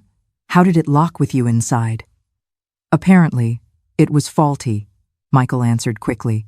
"I've already opened an internal investigation, and we're going to sue the manufacturer. It was pure negligence." Daniel didn't seem entirely convinced, but he didn't press the issue. He was always the most sensitive of the three, able to perceive subtexts and unsaid tensions. I would need to be careful with him, both not to let the truth slip out too soon, and to protect him from Michael, who would certainly see his distrust as a threat. As my physical health improved, the pneumonia yielding to antibiotics, the weakness from hypothermia diminishing, I began to implement the second phase of my plan, gathering evidence. I needed help, someone inside the hospital I could trust. I carefully observed the team caring for me, looking for the right person. I ended up choosing Linda, a night shift nurse, a middle-aged woman with kind but sharp eyes. She had that way about her of someone who sees more than she says. And once I caught her watching Michael with suspicion when he didn't notice. One night, when she came to check my vitals and we were alone, I decided to take a chance. "Linda," I said in a low voice, "I need to tell you something, but you have to swear it stays between us." She stopped what she was doing and looked at me intently. "You can talk, Mrs. Charlotte. I'm discreet. I haven't lost my memory at all. I remember exactly how I ended up in that freezer. My son, Michael, locked me in there on purpose. He tried to kill me." I expected to see shock, disbelief, even for her to think I was delirious. But Linda just nodded slowly, as if confirming a suspicion. "I knew there was something strange about that story," she murmured, "the way he acts when no one is looking. And once I walked into the room suddenly and heard him say something very odd to you, thinking you were asleep. I told her everything, the embezzled funds, the plan to take over the company, the investigation I had been doing before the incident. I explained that I was faking confusion to buy time and gather evidence." "How can I help?" she asked without hesitation. "I need a recorder," I explained. "Something small that I can easily hide, and I need to contact my nephew Christopher and David, a family friend and accountant, without Michael knowing." Linda didn't ask any more questions. The next night, she brought me a digital recorder the size of a lighter, which could be easily hidden under the pillow or in the pocket of my hospital gown. "It belongs to my son," she explained. "He uses it to record his university lectures. It has memory for about 8 hours of audio, and the battery lasts a while." She also brought me a simple prepaid cell phone, the kind nobody uses anymore, but which worked perfectly for text messages and quick calls without being traced. "Thank you, Linda," I said with sincere gratitude. "I don't know how I'll ever repay you for this." She shrugged. "My first husband tried to kill me too, not in a freezer, but with his own fists. I know what it's like when no one believes you. If I can help you prove the truth, that's reward enough." With the tools in hand, I began to record all conversations with Michael. Most of it was harmless. He maintained the facade of the concerned son most of the time, but occasionally, when he thought no one was around, he would let revealing comments slip. One afternoon, while adjusting the IV in my arm, thinking I was asleep, he muttered, "I should have checked that freezer's internal emergency system. Rookie mistake." On another occasion, talking on his cell phone by the room's window, I heard him say clearly, "No, don't worry. She doesn't remember anything. And even if she did, who would believe her? They'll think it's the old woman's mental confusion. Yes, yes. As soon as she's discharged, I'll solve the problem for good. I have a plan B." Every single one of those words was recorded on that little device I sometimes hid in my gown's pocket, sometimes under my pillow. Linda helped me recharge the battery when needed and transfer the audio files to a USB drive that she kept in a fake medicine box. Using the prepaid phone, I managed to contact Christopher, my nephew, and David. They were both relieved to know I was lucid and even more motivated to help me when they learned of the attempted murder. "I took medical leave from work," Christopher told me. I said I was suffering from stress, burnout. Michael accepted it right away. Of course, the less I'm around, the better for him. But I'm using this time to gather more evidence at the company. I have remote access to some systems, and I'm documenting everything. David, for his part, continued to investigate the financial side. "I discovered 3 more shell companies, in addition to Ms., he informed me, all receiving money from the supermarket chain for services never rendered. And there's more. He hired a lawyer specializing in inheritance and succession 2 months ago, right after you started investigating him. He was preparing to take everything after your accidental death." The evidence was piling up, forming a complete picture of Michael's betrayal and greed, but it still wasn't enough. I needed a direct confession, something that couldn't be explained away as a misunderstanding or taken out of context. The opportunity arose 3 weeks after my hospitalization, when the doctors finally gave a discharge forecast. I was still weak. I would need care at home and respiratory physiotherapy due to the pneumonia, but the worst was over. Michael came to discuss the arrangements for my return home. "I've already prepared everything, Mom. I've hired a trusted nurse to stay with you 24/7, and I thought it would be best for you to stay at the lake house for a while to regain your strength, away from the hustle and bustle of the city." Lake house? What lake house? We never had a lake house, but I kept my expression neutral, as if it made sense in my confused memory. I think so, son. If you think it's for the best, it's ideal, Mom. It's quiet there, fresh air, it will help with your recovery, and it's isolated. No one will bother you with untimely visits." Isolated, of course. The perfect place to finish the job the freezer failed to do. When he left to handle the discharge paperwork, I activated the recorder and called his cell phone. I needed to confirm my suspicions about this so-called lake house. As expected, it went to voicemail. He was busy with hospital bureaucracy. I left a message feigning mental confusion. "Son, it's Mom. I'm still a bit confused. Which lake house are we going to? The one on Lake Erie? Or the other one? And I can't remember when we bought it. Was it before or after your father died? Call me to explain, okay?" Less than 10 minutes later, he was back in the room, visibly irritated. "Mom, what's this about calling and asking about the lake house? You know very well we bought it recently. Why did you do that?" I maintained my confused expression. "Sorry, son. My head is still not right. Sometimes I mix things up. Did we buy that house with company money?" He lowered his voice, quickly glancing towards the door to make sure we were alone. "No, Mom, we've already talked about this. The house is in my name. I bought it with my money." He paused and added in a more threatening tone, "And it's better if you don't go around talking about this with anyone, especially not your other children. They don't need to know about my personal investments." "But son," I insisted, playing the role of the confused old woman perfectly.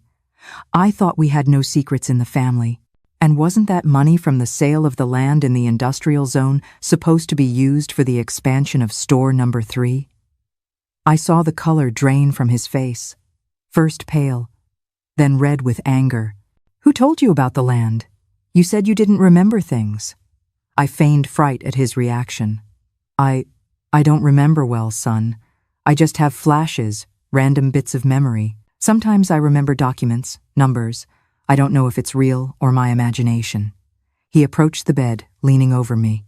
His voice was almost a whisper, but loaded with menace. Listen carefully, old woman. I don't know how much you really remember, but you'd better keep pretending you don't remember anything. Because if you start talking too much, what happened in the freezer will seem like a vacation on the beach compared to what's coming for you. Do you understand? I widened my eyes, feigning fear, which wasn't difficult because part of it was genuine. Son, why are you talking to me like this? You're scaring me. I'm just being clear, Mom, he replied, adjusting his tie as he did when he was nervous. You had a traumatic accident. You lost part of your memory. It's better if you accept that and move on. Let me take care of everything: the company, your treatment, your life. It's safer that way. Safer for whom? I wanted to ask, but I just nodded with my eyes downcast, playing the submissive, confused old woman he wanted me to be. After he left, I checked the recorder. It had captured everything perfectly. The veiled threat, the reference to the accident in the freezer, the implicit admission that he had embezzled money from the land sale. It wasn't a full confession, but it was already something substantial. Linda came in shortly after to check my vitals and noticed my agitation. Did something happen, Mrs. Charlotte? I told her about the conversation with Michael and the mysterious lake house. He's going to take me to an isolated place as soon as I get out of here, and I'm sure it's not to help me recover. She frowned with concern. You can't go. It's practically handing him your neck to be slit. I don't intend to go, but I need to buy time to make him think I'm going. In the meantime, we're going to speed up our plan. That same night, Christopher came to visit. Michael was at a business meeting and wouldn't be at the hospital. It was the perfect opportunity for us to speak openly. Christopher brought important news. Auntie, I found something big. I accessed Michael's corporate email using a system flaw. Auntie, I found something big. I accessed Michael's corporate email. He did extensive research on hypothermia before the accident. He had saved articles about how long it takes a person of your age to die at certain temperatures. He had planned it all. A chill ran down my spine that had nothing to do with the after effects of hypothermia. My own son had researched how long I would survive inside that freezer, as if it were a math equation, a scientific experiment. There's more, Christopher continued, pulling a folder from his backpack. I found the life insurance policy he took out in your name, $5 million, with him as the sole beneficiary. It was signed 3 weeks before the incident in the freezer. The signature? Well, obviously, it's not yours. I looked at the document, at the signature that was supposedly mine. A decent forgery, but clearly not my handwriting. So many years signing company documents, and my own son couldn't perfectly reproduce my signature. And what about this so-called lake house? I asked. It exists, Christopher confirmed. A mansion in the Hocking Hills, isolated area, difficult access, cost $4.8 million. It was purchased by Mr. Investments 2 months ago. I imagine the plan was to use the insurance money to cover that expense after you were no longer here. All the pieces fit together. Michael wasn't just embezzling money from the company. He was building a completely new life for after my death. A luxurious life, financed by decades of hard work by me and Robert, and sealed with my blood. And Susan? I asked, remembering my companion in suffering in the freezer. How is she? She came out of the coma yesterday, Christopher replied. She's still weak, confused, but the doctors are optimistic. No permanent brain damage, from what they can tell so far. Does Michael know she's awake? Yes, he was informed. He was visibly disturbed by the news, though he hid it well. I imagine he's worried about what she might reveal. We need to protect her, I said, feeling a lump in my throat. He might try to silence her too. Christopher nodded. I've already thought about that. I spoke with her brother, who's always at the hospital. He's going to be on alert. He won't let Michael be alone with her. We spent the next hour perfecting our plan. The ideal would be to get an even more explicit confession from Michael, something that would leave no room for doubt. And we needed to act before my hospital discharge, scheduled for 3 days from now. We have to make him think he has total control of the situation, I explained, that I'm completely helpless and trusting him. That's when he'll really let his guard down. The next day, when Michael came to visit, I implemented the next phase of the plan. I appeared even more frail and confused than usual, barely able to hold the cup of tea he offered me. "Son," I said, with a trembling voice, "I'm scared to go home. What if I have another accident? What if I can't take care of myself?" He sat on the edge of the bed, taking my hand with false tenderness. "That's exactly why I arranged everything, Mom. The lake house is perfect for recovery, and I'll personally take care of you for the first few days until you get used to the nurse." "You're so good to me," I murmured, hating every false word that came out of my mouth. "I don't know what I'd do without you. The others don't even call, only you really care." I saw a glint of satisfaction in his eyes. It was exactly what he wanted to hear, that I was completely dependent on him, that I trusted him blindly, that I put him above my other children. "You know I've always taken care of everything, right?" he replied, caressing my hand. "Ever since Dad died, I'm the one who carries the weight of the company, of the family. The others only show up when they need money." "It's true," I agreed, feeding his ego.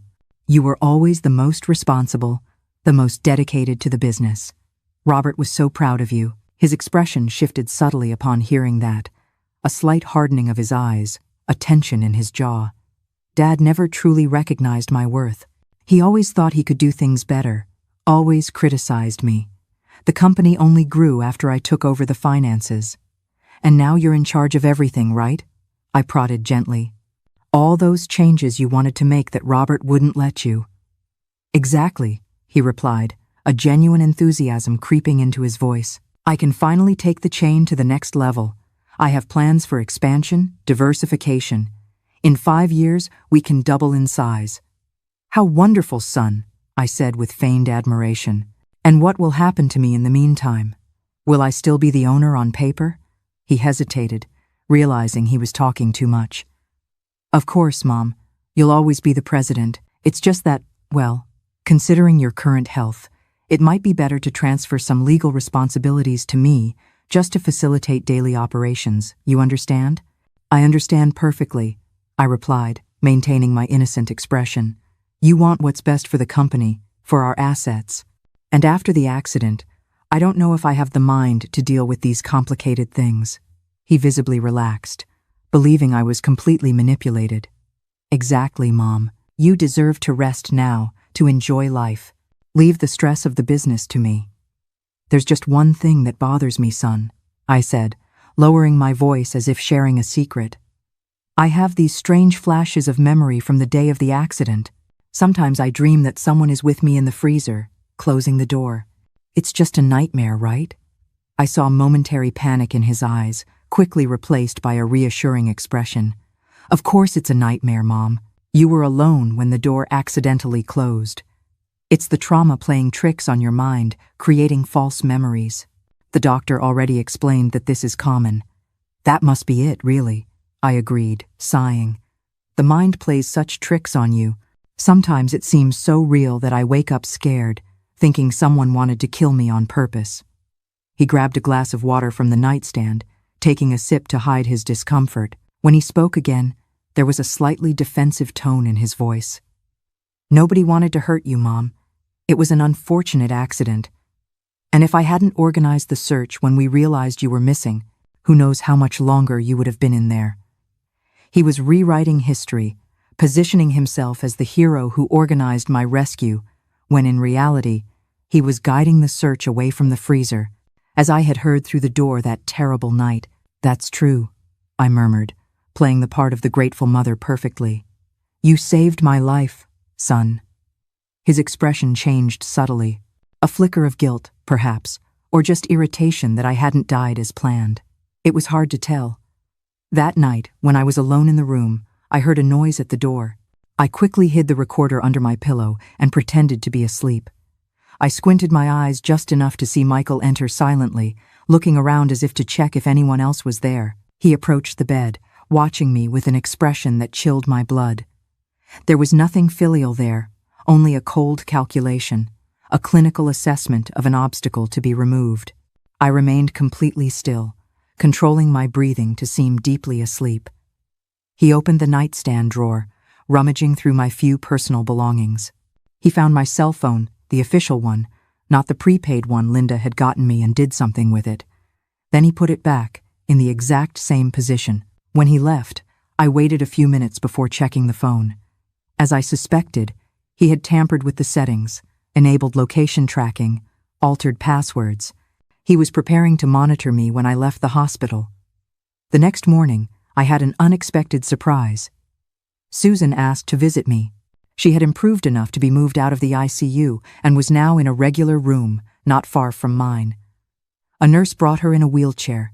When we were alone, she held my hand tightly. "Mrs. Charlotte, I needed to see you. I need to know. You remember everything too, right?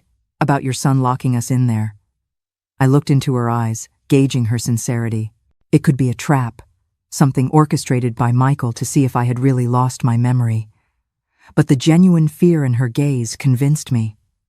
"I remember everything, Susan, every minute of that nightmare." She let out a sigh of relief.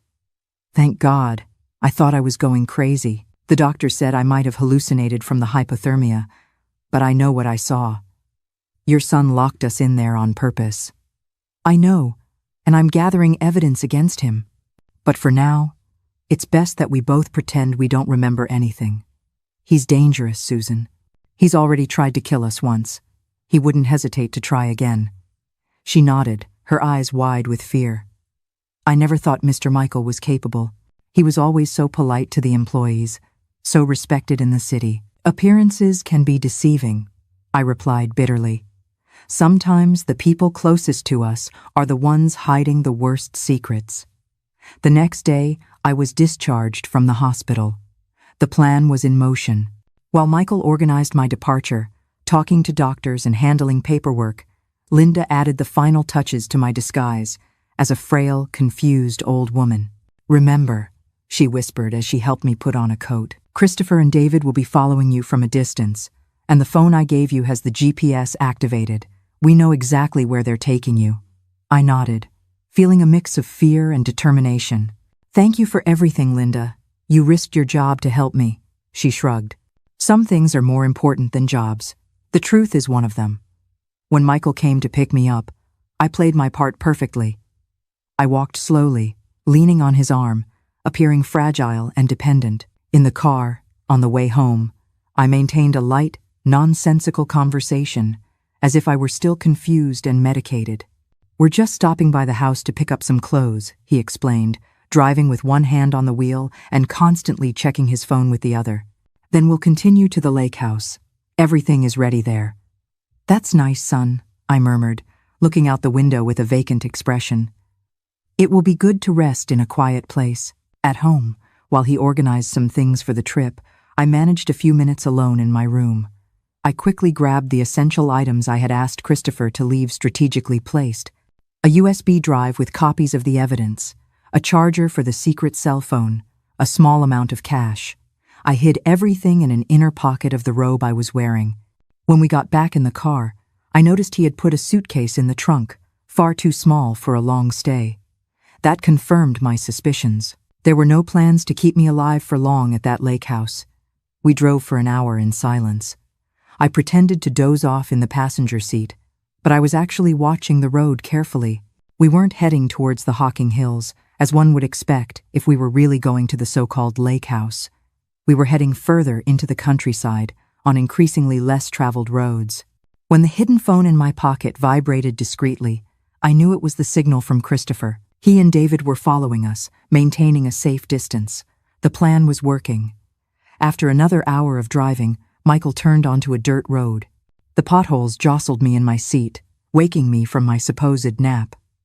"Where are we, son?" I asked, feigning confusion. "I don't remember this road to the lake." "It's a shortcut, Mom," he replied without looking at me. "Avoids the traffic on the main highway." More lies. We were becoming more and more isolated in a rural area I didn't recognize. My heart was pounding in my chest, but I maintained a placid expression. Finally, after about 20 minutes on the dirt road, we arrived at an old property. It looked like an abandoned ranch, with a main house that was falling apart and a few sheds around it. There were no other houses in sight, just fields and a wooded area in the background. "What is this place?" I asked, now letting a bit of my real fear show. "This doesn't look like a lake house." Michael turned off the engine and turned to me. His face no longer wore the mask of the concerned son. What I saw there was something cold, calculating, almost inhuman. "You know, Mom," he began in a strangely calm voice, "I have to admit, I underestimated you. I thought it would be easier, that in that freezer at your age, you wouldn't last 2 hours. But you were always too stubborn to die, weren't you?" A chill ran down my spine. It was the first time he had openly admitted to the attempted murder. The recorder in my pocket was on, capturing every word. "What are you talking about, son?" I asked, maintaining the facade of confusion while buying time. "You brought me here to recover, right?" He laughed, a dry, humorless laugh. "Let's stop the act, Mom. I know very well you didn't lose your memory at all. That conversation at the hospital about the industrial zone land made that crystal clear. You remember everything, including me closing that door. There was no reason to pretend anymore." I straightened my shoulders, dropping the frail old woman posture, and faced him directly. "And you were willing to kill your own mother for money. What would your father say if he saw what you've become?" "Don't bring Dad into this," he shot back with sudden anger. "He always underestimated me. Always thought he knew better than anyone.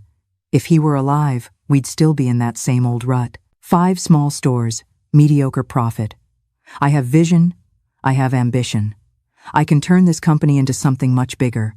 At the cost of theft, fraud, and murder," I finished. "What a glorious legacy, huh?" He shrugged, indifferent to my irony. "Business is business, nothing personal. You've lived long enough. You've had your turn. Now it's mine." "And what's going to happen now?" I asked, trying to keep my voice steady despite my growing fear. "Are you going to kill me here in this godforsaken place and bury me in the yard?" "Nothing so dramatic," he replied with a cold smile. "It will be a regrettable accident." The poor old woman, still confused from the hypothermia, went for a walk alone on the property and fell into an abandoned well. By the time they realize she's missing, it will be too late. He's laying out his final move, so confident in his victory that he can't see the trap closing in around him. Charlotte has been one step ahead this whole time, and the justice she's about to deliver is as cold and calculated as his own betrayal. Don't go anywhere, because the ending you've been waiting for is about to unfold. I looked out the window, at the ruined house and the surrounding fields, a perfect setting for the accident he was planning. Isolated, abandoned, full of potential dangers for a confused elderly woman. I looked at him, and for the briefest instant, I didn't see the monster who tried to kill me. I saw the 5-year-old boy who hid behind my skirts, the young man who promised to conquer the world, my firstborn.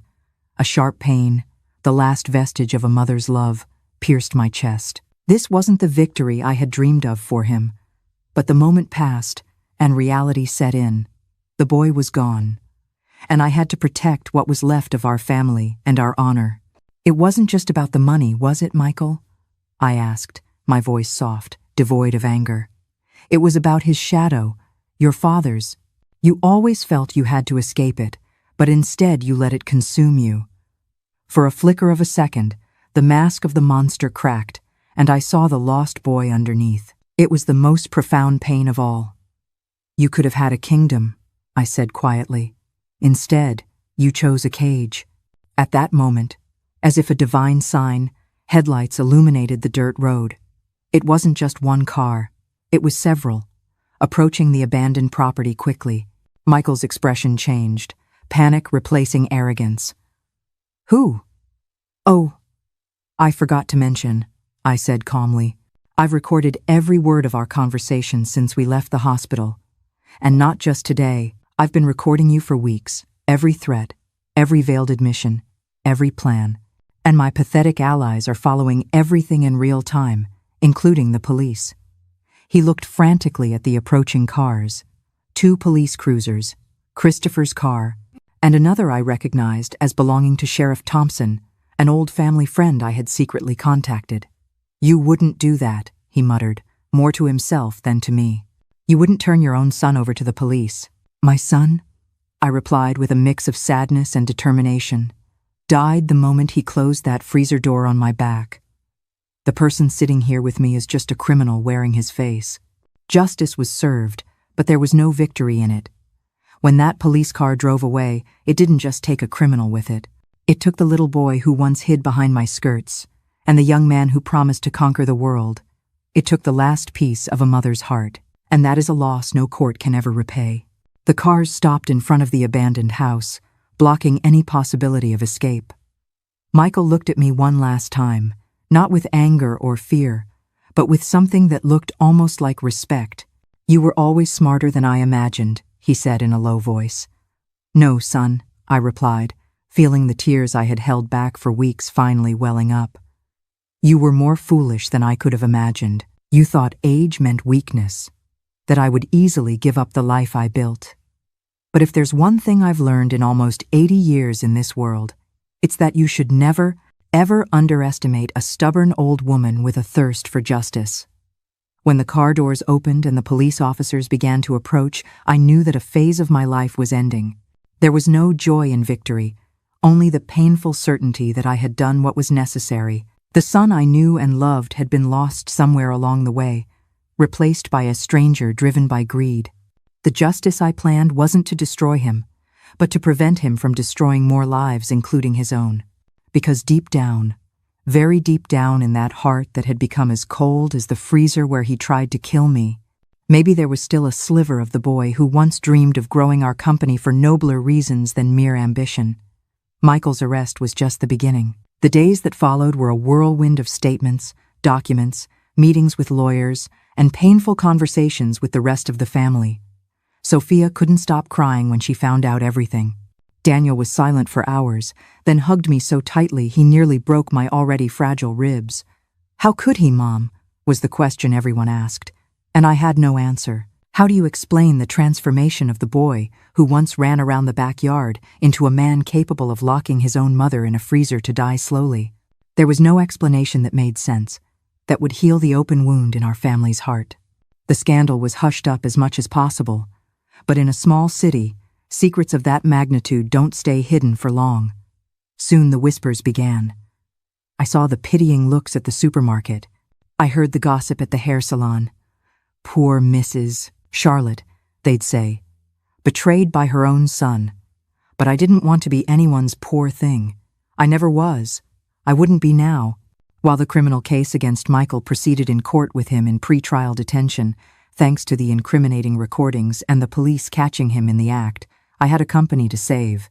A company that had been drained for years, filled with fraudulent contracts and suspicious operations. 2 months after the incident at the abandoned ranch, still recovering physically from the after effects of the hypothermia and pneumonia, I decided it was time to go back to work. Not as the frail, confused old woman everyone expected to see, but as the woman who built that empire from scratch and wouldn't let it crumble. "Are you sure, Mrs. Charlotte?" David asked when I told him my decision. "You're still recovering. You could rest a little longer. Let us get things organized bit by bit." "David," I replied, adjusting the shawl over my shoulders. "I'll rest when I'm dead, and I've been too close to that lately. Now, what I want is to work." My return was strategically planned. First, I asked Christopher to map out all the trustworthy employees left in the company, those who hadn't been corrupted by Michael, who remained loyal to the values Robert and I always preached. There were fewer than I had hoped, but more than I had feared. Good employees who were pushed aside, relegated, or isolated when they started asking uncomfortable questions about the changes in management. In parallel, I secretly hired a law firm specializing in white-collar crime. Not the pompous lawyers Michael used to hire to impress clients, but a discreet group of competent professionals recommended by Sheriff Thompson. They spent weeks immersed in the company's books, unraveling the complex financial scheme my son had built. The result was a devastating report. Nearly 40% of the company's assets had been embezzled over the last 3 years, since Robert's death. Properties sold for ridiculously low prices to shell companies, overpriced contracts with non-existent suppliers, unnecessary bank loans whose money never reached the company's coffers. The damage is extensive, but not irreversible. explained Miss Adams, a lawyer specializing in corporate recovery. The chain still has good operational cash flow. The brand is strong in the region. With a well-executed restructuring plan, you can regain stability in 2 years. 2 years. I would be 77 by the time the dust settled. Many people my age would have already thrown in the towel, sold what was left, and gone off to raise puppies. But giving up was never my style. While preparing to retake the reins of the company, I maintained a carefully constructed facade. To the outside world, I was still frail, sometimes confused, needing help with simple tasks. I used a cane I didn't really need, spoke more slowly, asked for information to be repeated that I had understood perfectly the first time. This image of a weakened elderly woman served 2 purposes. First, it made Michael's collaborators, who still held important positions in the company, comfortable, believing I posed no threat. Second, it lowered expectations for what was to come, and I love to surprise those who underestimate me. The day I chose for my grand return was significant, the 15th of August, the anniversary of the company's founding, when we traditionally held a meeting with the entire board of directors and management to present results and future plans. It was also the day Robert used to give his inspiring speeches to the team, reinforcing the values that built our business. That morning, I dressed with special care. No frail old lady clothes. I chose a well-tailored navy blue pantsuit and blazer, opal earrings that Robert gave me for our 40th wedding anniversary, a discreet but elegant necklace. I put on light makeup, did my hair. When I looked in the mirror, I saw the businesswoman I had always been, not the survivor of an attempted murder. Christopher came to pick me up at home. When he saw me, a big smile spread across his face. "Well now, Auntie, you're ready for war." "War is an understatement, my boy," I replied, adjusting the folder full of documents I was carrying. "Today is Revolution Day." I called it a revolution, and it was. But every revolution has a cost, and the cost of this one was a piece of my own soul. You put on a brave face, you wear your best suit, but underneath it all, your heart is breaking for the son you're about to destroy to save everything else. We arrived at the chain's administrative headquarters at 9 a.m. sharp. The auditorium was already almost full. Directors, managers, supervisors, external consultants, all settled in their chairs, drinking coffee and chatting animatedly. Many hadn't seen me since before the incident. When I entered, leaning on Christopher's arm but walking with firm steps, a sudden silence fell over the room. Several faces showed genuine happiness to see me. Others, mainly those who knew they were involved in Michael's schemes, could barely hide their discomfort. I walked through the aisles, greeting everyone, smiling, accepting hugs and wishes for a speedy recovery. "It's so good to see you back, Mrs. Charlotte," said Mark, the manager of store number 3, one of the few who had always remained loyal. We were worried. "Thank you, Mark. It's good to be back." On my way to the head table, I noticed some of the directors exchanging worried glances. Frank, the commercial director, who I knew was receiving kickbacks from fraudulent contracts, whispered something to Richard from the legal department, who helped camouflage the illegal transactions. They feigned casualness when I passed by, but the sweat on Frank's forehead gave them away. At the head table, there were places for the top executives. I noticed they had placed a chair farther away for me, almost decorative, while the central spot, the one that had always been mine and Robert's, was occupied by Stephen, one of Michael's closest cronies, a consultant who appeared out of nowhere after my husband's death, and soon gained almost unlimited power in the company. Instead of going to the designated seat, I walked straight to the center chair. Stephen looked at me in surprise, hesitating for a moment. "Mrs. Charlotte, we prepared that seat for you. We thought you'd be more comfortable." "And I'm perfectly comfortable here, Stephen," I replied with a polite but firm smile. "After all, this is the president's chair, isn't it? And as far as I know, that position is still mine." He swallowed hard, looked around for support that didn't come, and ended up moving to another seat. The first small victory of the day. The auditorium was full. About 80 people, including employees and business partners. I saw that Susan was also there, still recovering from the after effects of hypothermia, but determined to witness this moment. Our eyes met, and we exchanged a knowing smile. The meeting began with presentations of manipulated financial reports, unrealistic expansion plans, overly optimistic projections. I watched, mentally noting every lie, every omission, every distorted number. Christopher, sitting beside me, occasionally squeezed my hand on the table, our silent communication that we were on the right track. When it was my turn to speak, everyone expected a short, emotional speech, perhaps thanking them for their support during my recovery. Something harmless from a lady who was there more as a symbolic figure than an executive. I stood up slowly, adjusted the microphone, and began in a calm but clear voice. Good morning, everyone. First, I want to thank each of you for being here. Some faces here have been with me for decades. Others are more recent to our journey. All of you, without exception, are important for what I have to say today. I paused, took a sip of water, and continued. As you know, I went through a traumatic experience a few months ago. I was locked in a walk-in freezer for nearly 7 hours, at a temperature of 0 degrees. The doctors called my survival a miracle. I call it stubbornness. A few polite laughs rippled through the auditorium. So far, everything was as expected. During my recovery, I had a lot of time to think about life, about death, about legacies, about what really matters when you're facing the end. And I came to some important conclusions. I noticed Stephen and other directors shifting uncomfortably in their chairs, probably expecting me to announce my retirement, the sale of the company, or anything that would keep them in control. The first conclusion, I continued, is that life is too precious to be wasted on people who don't deserve our time and energy.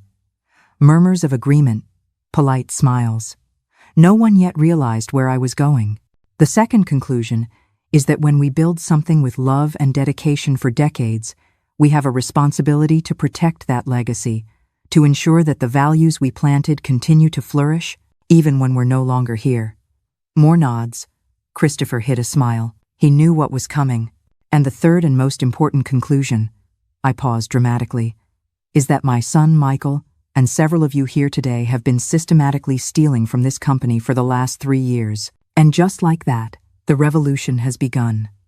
This is no longer the frail woman they tried to discard. This is the queen reclaiming her throne. Every piece of evidence, every lie, is about to be brought into the light in the most public way imaginable. The silence in that room must have been deafening. The silence that followed was so thick you could cut it with a knife. Some faces visibly paled, others showed genuine confusion. Not everyone was in on the schemes after all. Mrs. Charlotte, Stephen interrupted, forcing a nervous laugh. I think you might still be a bit confused from the medication. Perhaps it would be better. I am not confused, Stephen. I cut him off, my voice now firmer. I am perfectly lucid, and I have proof of every statement I am about to make. I gestured to Christopher, who stood up and distributed folders to everyone present.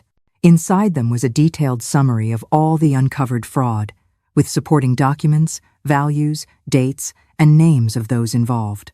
Please, open your folders and follow along.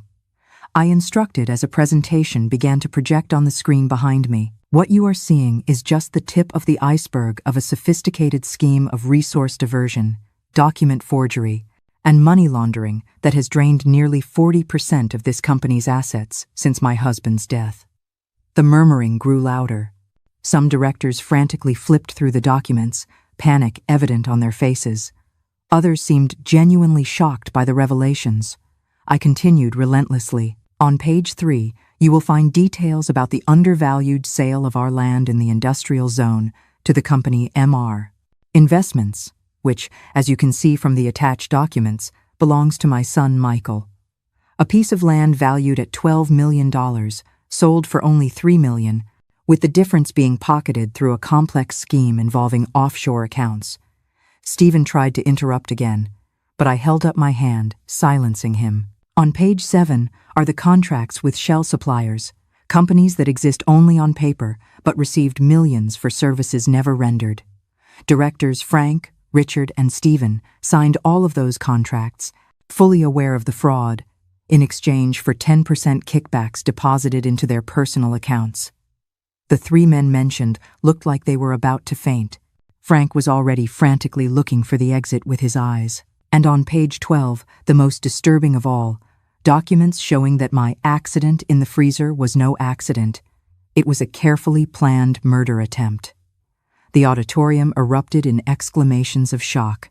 Even those involved in the financial fraud apparently didn't know about this grim detail. I have here, I continued, holding up a USB drive, recordings of my own son admitting that he locked me in that freezer to kill me, that he coldly calculated how long a person my age would take to die of hypothermia at 0 degrees, that he forged a life insurance policy in my name to receive $5 million after my death. The expressions around the room ranged from horror to disbelief. I discreetly saw Christopher positioning security guards at the exits, a precaution we had agreed upon to prevent the main culprits from fleeing when they realized the scale of what was happening. All of these documents, I proceeded, have already been handed over to the competent authorities, the FBI, the IRS, the District Attorney's Office. Official investigations are already underway. Some of you may have already received subpoenas.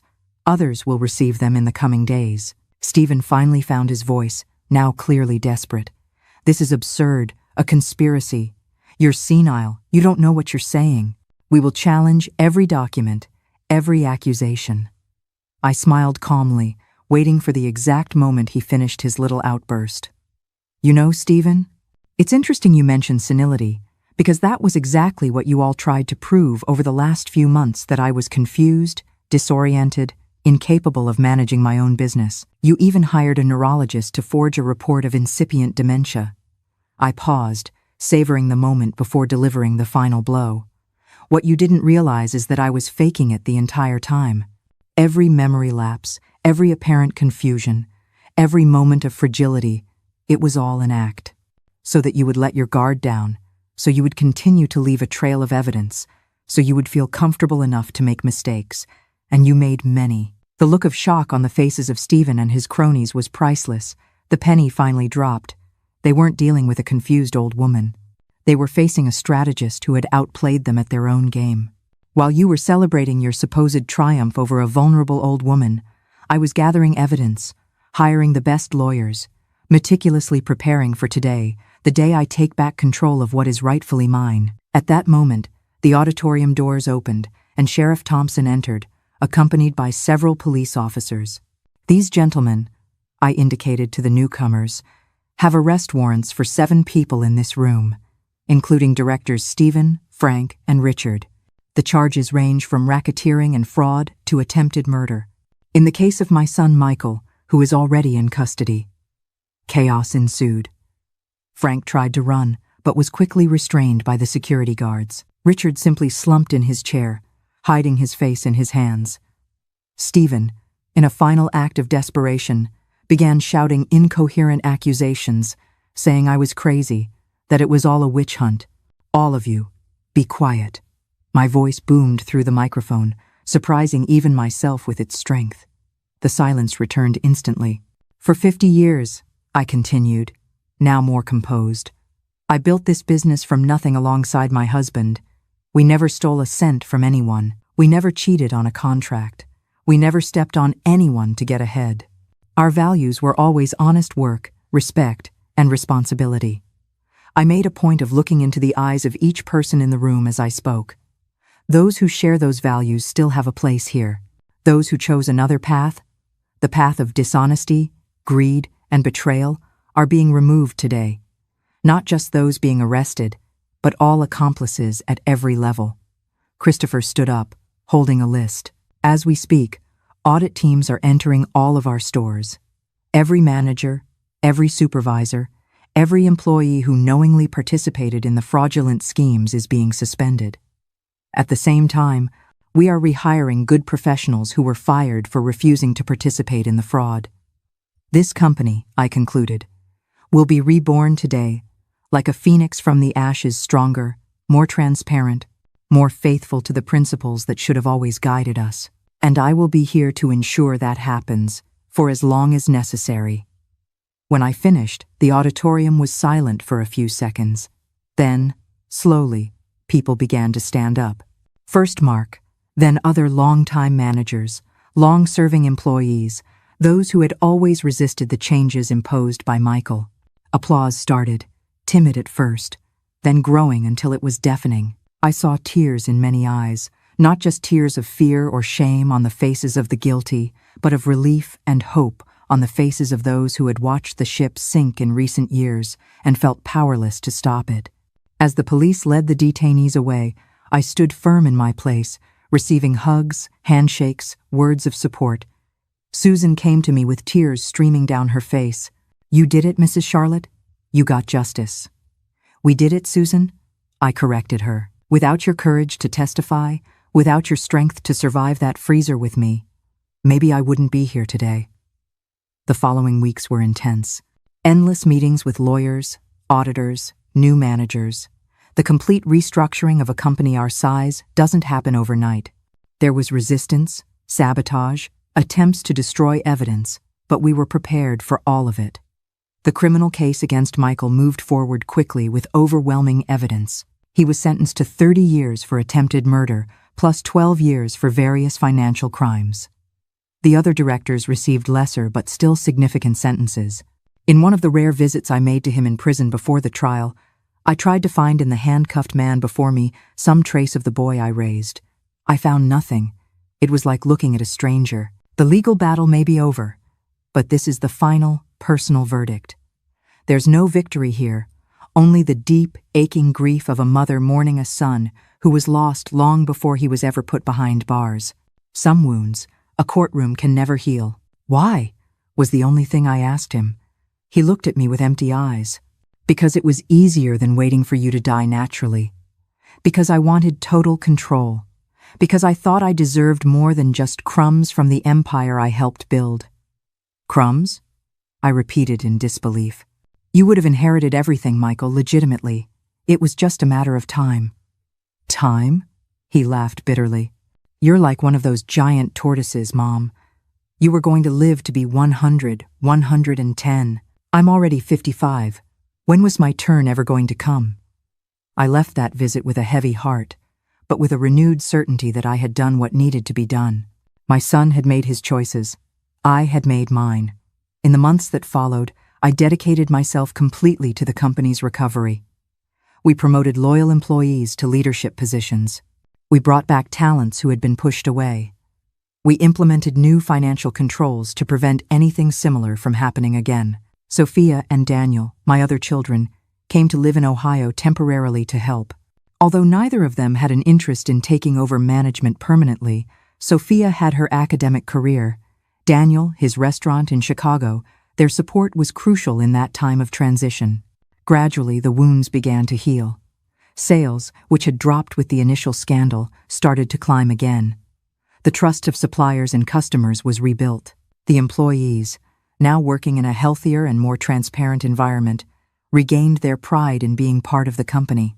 A year after that confrontation in the auditorium, we threw a party to celebrate the chain's complete recovery, not just financially, as it would still take more time to recover all the embezzled assets, but morally, ethically, and spiritually. During the party, many came to thank me. They congratulated me on my resilience, on the courage to face my own son, to save the company, and so many jobs. I thanked them, of course, but I knew I didn't deserve that much credit. I had only done what needed to be done, what anyone with a shred of dignity would do. Christopher, who ended up officially taking over as the company's CFO, found me at a table further back, watching the celebration with a glass of bourbon in my hand. "What are you thinking about, Auntie?" he asked, sitting beside me. "About how life turns out," I replied, glancing at the blue cooler I purposely keep on my office shelf as a reminder. How I was so close to dying in that freezer, and now I'm here, more alive than ever. "You're incredible," he said with genuine admiration. "A lot of people would have given up, sold everything, walked away." I shook my head. Giving up was never my style, you know. And besides, I didn't do it just for me. I did it for the employees who depend on this company to support their families. I did it for your Uncle Robert's legacy. I did it because it was the right thing to do. He smiled, raising his glass in a silent toast. I returned the gesture, feeling a peace I hadn't experienced in a long time. Today, at 79, I still come to work every day, not with the same intensity as before, of course. I've delegated many responsibilities. I've assembled a competent and honest board of directors. I've prepared a proper succession plan. But I remain present, vigilant, engaged. People always ask me how I managed to survive those hours in the freezer, how I had the strength to confront my own son afterward, how I found the courage to rebuild everything from scratch at an age when most would have already thrown in the towel. The truth is simple. There is no superhuman strength. There is no extraordinary courage. There is only the determination to keep going, one step at a time, doing what needs to be done, no matter how painful. In the freezer, I survived minute by minute, focusing on breathing, on keeping my brain working, on not giving up. In the investigation against my son, I moved forward day by day, gathering evidence, building the case, not allowing emotional pain to paralyze me. In rebuilding the company, I worked week by week, fixing what was broken, strengthening what still worked. There is no great secret beyond the stubborn persistence that has always been my trademark. And maybe that's the most important lesson I can leave behind. When life throws you into a freezer at 0 degrees, you have two choices: give up and freeze, or fight with all your might for the right to feel the sun again. My name is Charlotte R., and at 79 years old, I want to tell you my life story. It is no ordinary tale, but the story of how I turned the coldest of places, an industrial freezer, into the very stage where the fire inside me burned its brightest. People often ask me how I managed to overcome adversity. The secret isn't just a matter of tenacity. I survived because, in the midst of the deepest darkness and the most bitter cold, I rediscovered the flame that had always been smoldering within my soul. That flame was kindled by the legacy my beloved husband left behind, warmed by the loyalty of the employees who weathered the storms with me, and preserved by the very dignity I refused to let anyone take from me. So, this is the message I earnestly wish to share with you. Sometimes, life will push you into a freezer of its own. It will trap you in the dark, waiting for you to give up. But when that happens, do not rush to find an escape. Instead, look deep within and search for your own fire. Because what truly saves us is not waiting for the cold to fade, but the flame we are determined to never let die out. I chose to burn, and I will continue to burn, every day, until my very last breath. My story is just one of countless such flames. If you want to hear more stories of resilience and of finding light in the face of adversity, please hit the subscribe button so we can spread the warmth of these inspiring flames together.